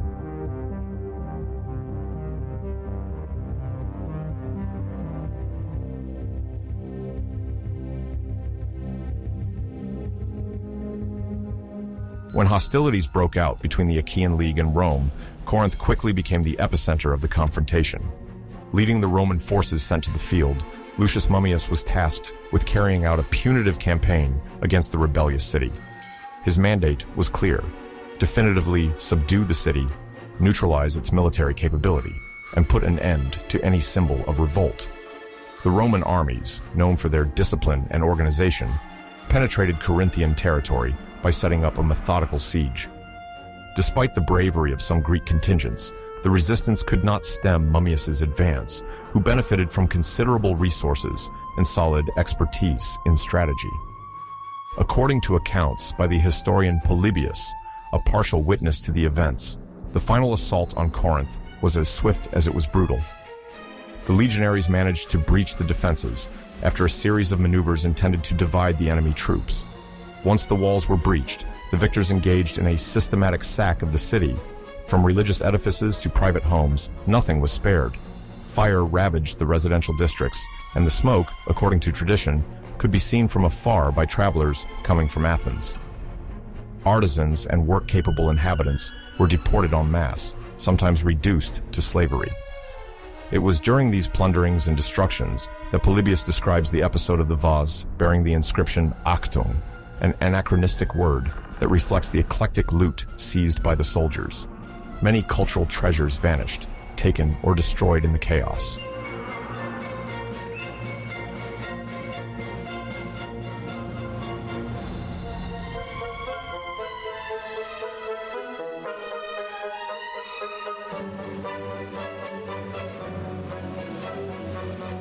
After the fall of Corinth, the political and administrative consequences were soon felt throughout mainland Greece. Rome, victorious, took advantage of this show of force to reorganize the territory to ensure its hegemony. The Achaean League, which had served as a federative framework for several cities, eager to unite against external pressures, was officially dissolved.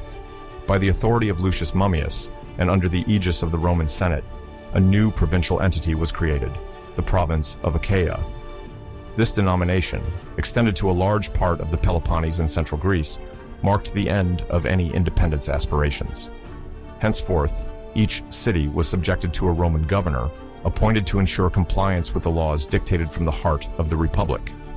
In this process, the Boeotarch Confederation, the political assembly managing the common affairs of the Boeotian cities, was also abolished. Through this measure, the Romans sought to stifle regional solidarity and dismantle any potential military apparatus. Corinth, in ruins, was no longer a barrier to foreign domination, but remained a striking symbol of the punishment inflicted on those who dared oppose Rome. For the inhabitants of Greece, this new political landscape also meant the introduction of direct taxation. From now on, Roman authorities themselves collected taxes, reducing cities to mere administrative units without real sovereignty.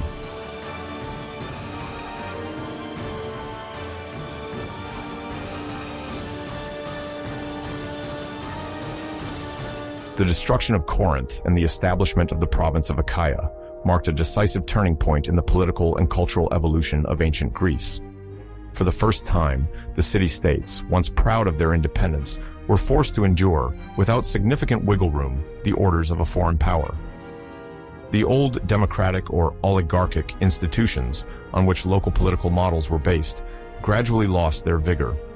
Civic assemblies, though at the heart of Greek tradition, could no longer pass a decree without the governor's approval.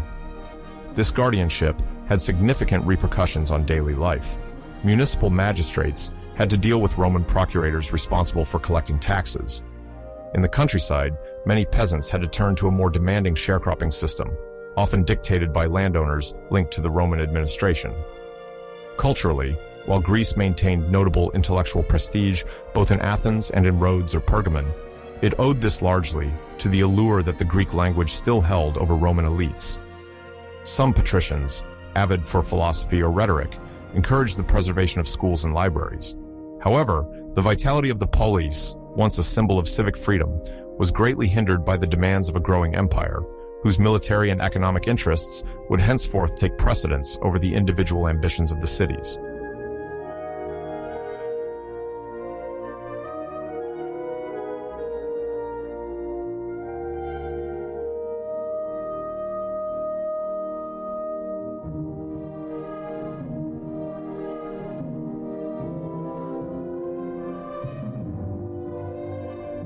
Moreover, the annexation of Corinth and the creation of the province of Achaia announced a profound change in Roman administration. The Senate no longer contented itself with allying autonomous cities. Greece became a territory expected to contribute to the greatness of Rome.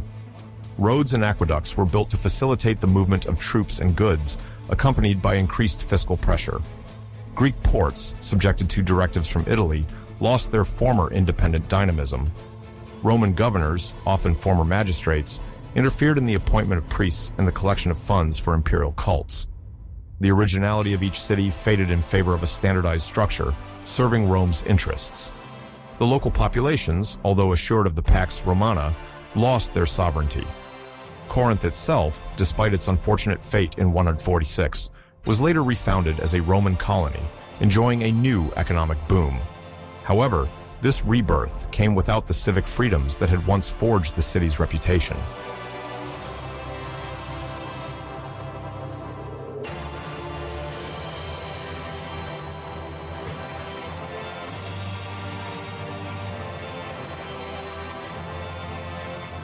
Between 146 and 30 BC, Greece underwent a period of profound political, cultural, and economic upheavals, directly linked to the growing tutelage that Rome exerted over the entire Mediterranean basin. The Greek city-states, once independent and proud of their political traditions, now had to contend with the institutions imported by the Roman victors. The impact of these changes was felt in all areas, from local governance to artistic festivals, and including maritime and agricultural economies. This period, referred to here as the early Roman Empire for simplification, was characterized less by the abrupt end of Greek identities than by their adaptation and redefinition under a new political domination. The transformations were not always abrupt, but as Roman influence strengthened, Greece saw the establishment of a complex system of administration, cultural patronage, and broader economic exchanges than ever before. The following three aspects, municipalization, cultural flourishing under Roman control, and integration into the Mediterranean network, illustrate how the Greeks lived and reinvented their place within a new imperial order.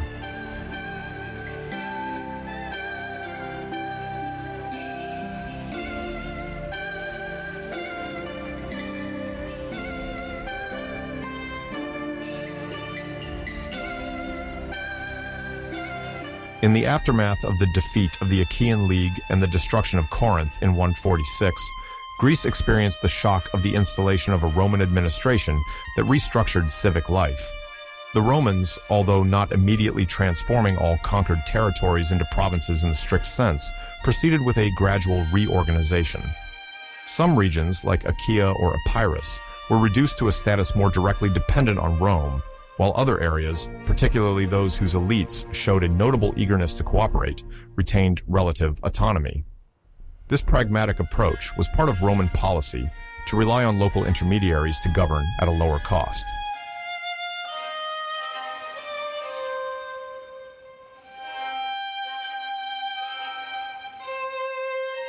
In each city, the Romans gradually introduced new institutional frameworks to harmonize the management of public affairs. Among these innovations were the Italian curatores, officials or magistrates, delegated by the Roman power to supervise and often control the financial and political management of Greek cities. The curatores ensured the proper collection of taxes and made sure that orders emanating from the Roman governor or the Senate were correctly applied. Their presence did not exclude the partial continuation of ancient Greek institutions, such as civic assemblies able to deliberate on certain local issues. However, as Roman administrative needs grew, these local intermediaries were closely monitored, and any initiative deemed too independent could be thwarted.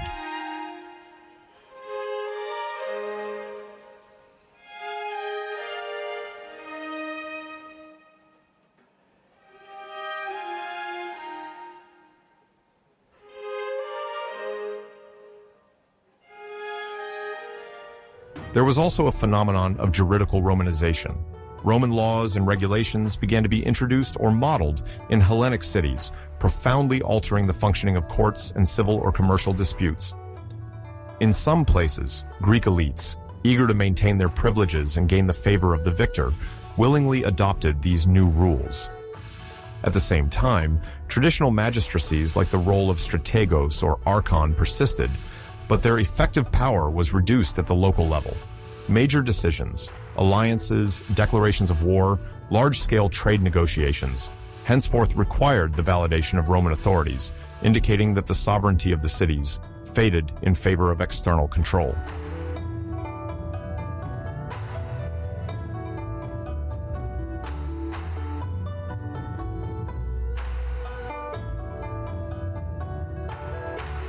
This Roman municipalization is accompanied by a reshaping of urbanism in certain cities.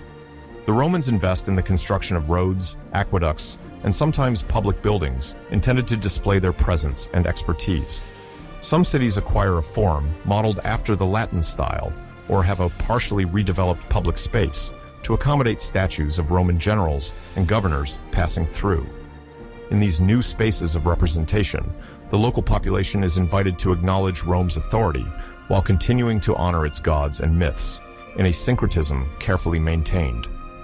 This strategy aims to demonstrate the benevolence of the conquering power and simultaneously strengthen its institutional grip.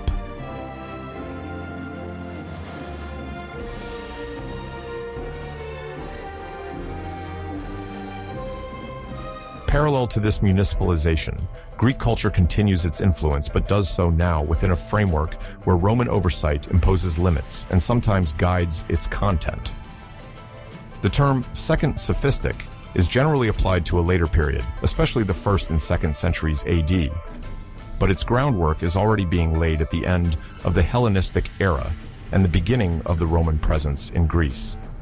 The context changes. While city-states no longer have the political influence that once allowed them to organize large leagues or vast networks of alliances, Greek intellectuals, orators, poets, and historians increasingly turn to their new Roman protectors for funding their works or finding a broader audience.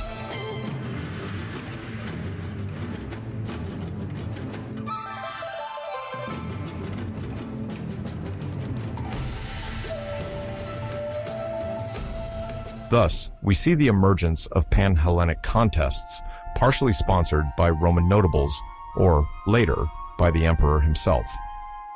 Despite a certain projection into the future, since Emperor Hadrian would reign well beyond 30 BC, the foundations of this imperial patronage are established from the conquest, as Rome seeks to legitimize its authority by presenting itself as the protector and continuer of the great Greek cultural tradition. Even though in 146-30, the term emperor in the strict sense is not yet used to designate a single leader, the Roman Republic remains in place until the end of the 1st century BC. The idea of a unified power is already embodied in the renowned generals and proconsuls who present themselves as the new benefactors of the Greeks. They support the holding of literary festivals, sporting competitions, and also the renovation of theaters and stadiums, key markers of Hellenic culture.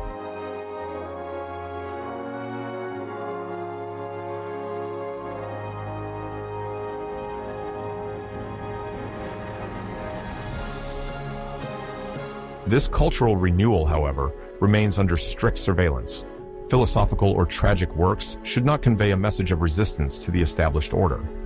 Thus, a certain form of ideological adaptation emerges, where authors highlight the myth of a glorious Greece while praising the justice and peace brought by Rome. Greek orators and writers who excel in the art of the panegyric discourse, emphasizing the prosperity granted by the Roman regime, often receive subsidies or privileges. On the other hand, more critical thinkers struggle to find a platform. This balance allows Greek culture to continue to shine and influence the entire Mediterranean basin, but at the cost of a compromise with the new power.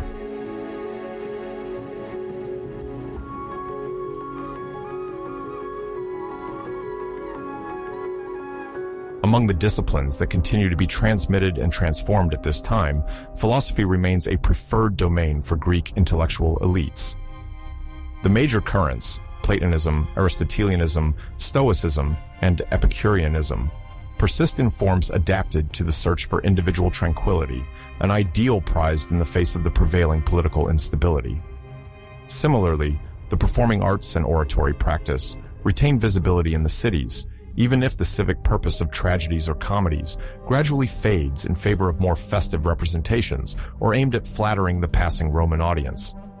This renewal is thus nourished by a constant tension between the desire to perpetuate the classical heritage and the need to please the new rulers.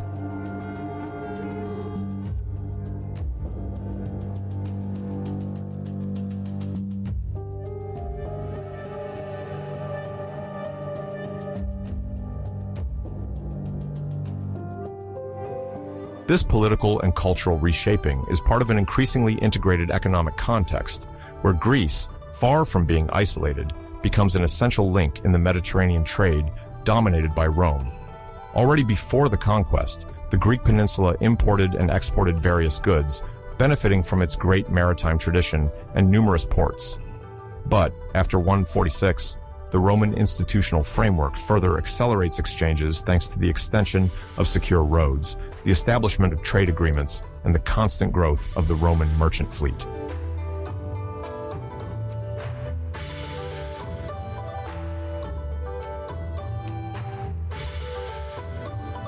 One of the crucial elements of this new order is the supply of wheat. The city of Alexandria, in Egypt, plays a central role in the logistics of goods meant to feed the major Roman cities, and, by extension, Greece serves as a transit or redistribution zone. Ships coming from the Egyptian granaries sail along the coasts to reach Italy or other eastern markets. Greek merchants act as intermediaries, leveraging their maritime expertise and long-standing networks. Certainly, it is often the Romans who reap the biggest profits, set customs tariffs, and levy taxes, but Greece benefits from a steady influx of goods and the circulation of a significant amount of money.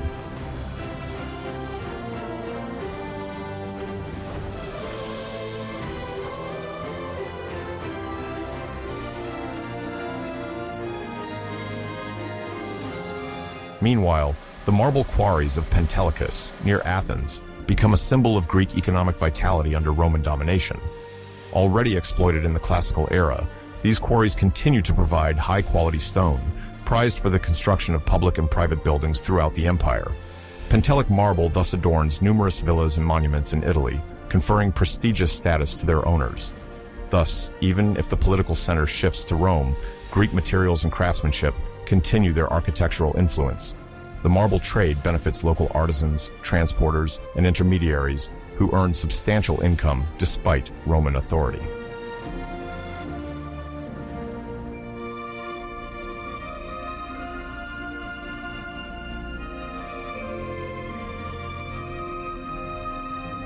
Furthermore, the Greek provinces supply various other products to the Mediterranean market: olive oil, wine, and manufactured goods, notably pottery, whose artistic reputation remains envied. Greek artisans, endowed with a centuries-old tradition, sometimes adapt their styles to cater to Roman tastes or satisfy the prefects and magistrates in charge of imperial orders. This adaptation is also observed in the progressive standardization of certain coins, as local minting, though more closely controlled, persists in certain areas to facilitate everyday small exchanges. Roman coinage, however, dominates large-scale transactions, consolidating the impression of a unified economy under the control of Rome.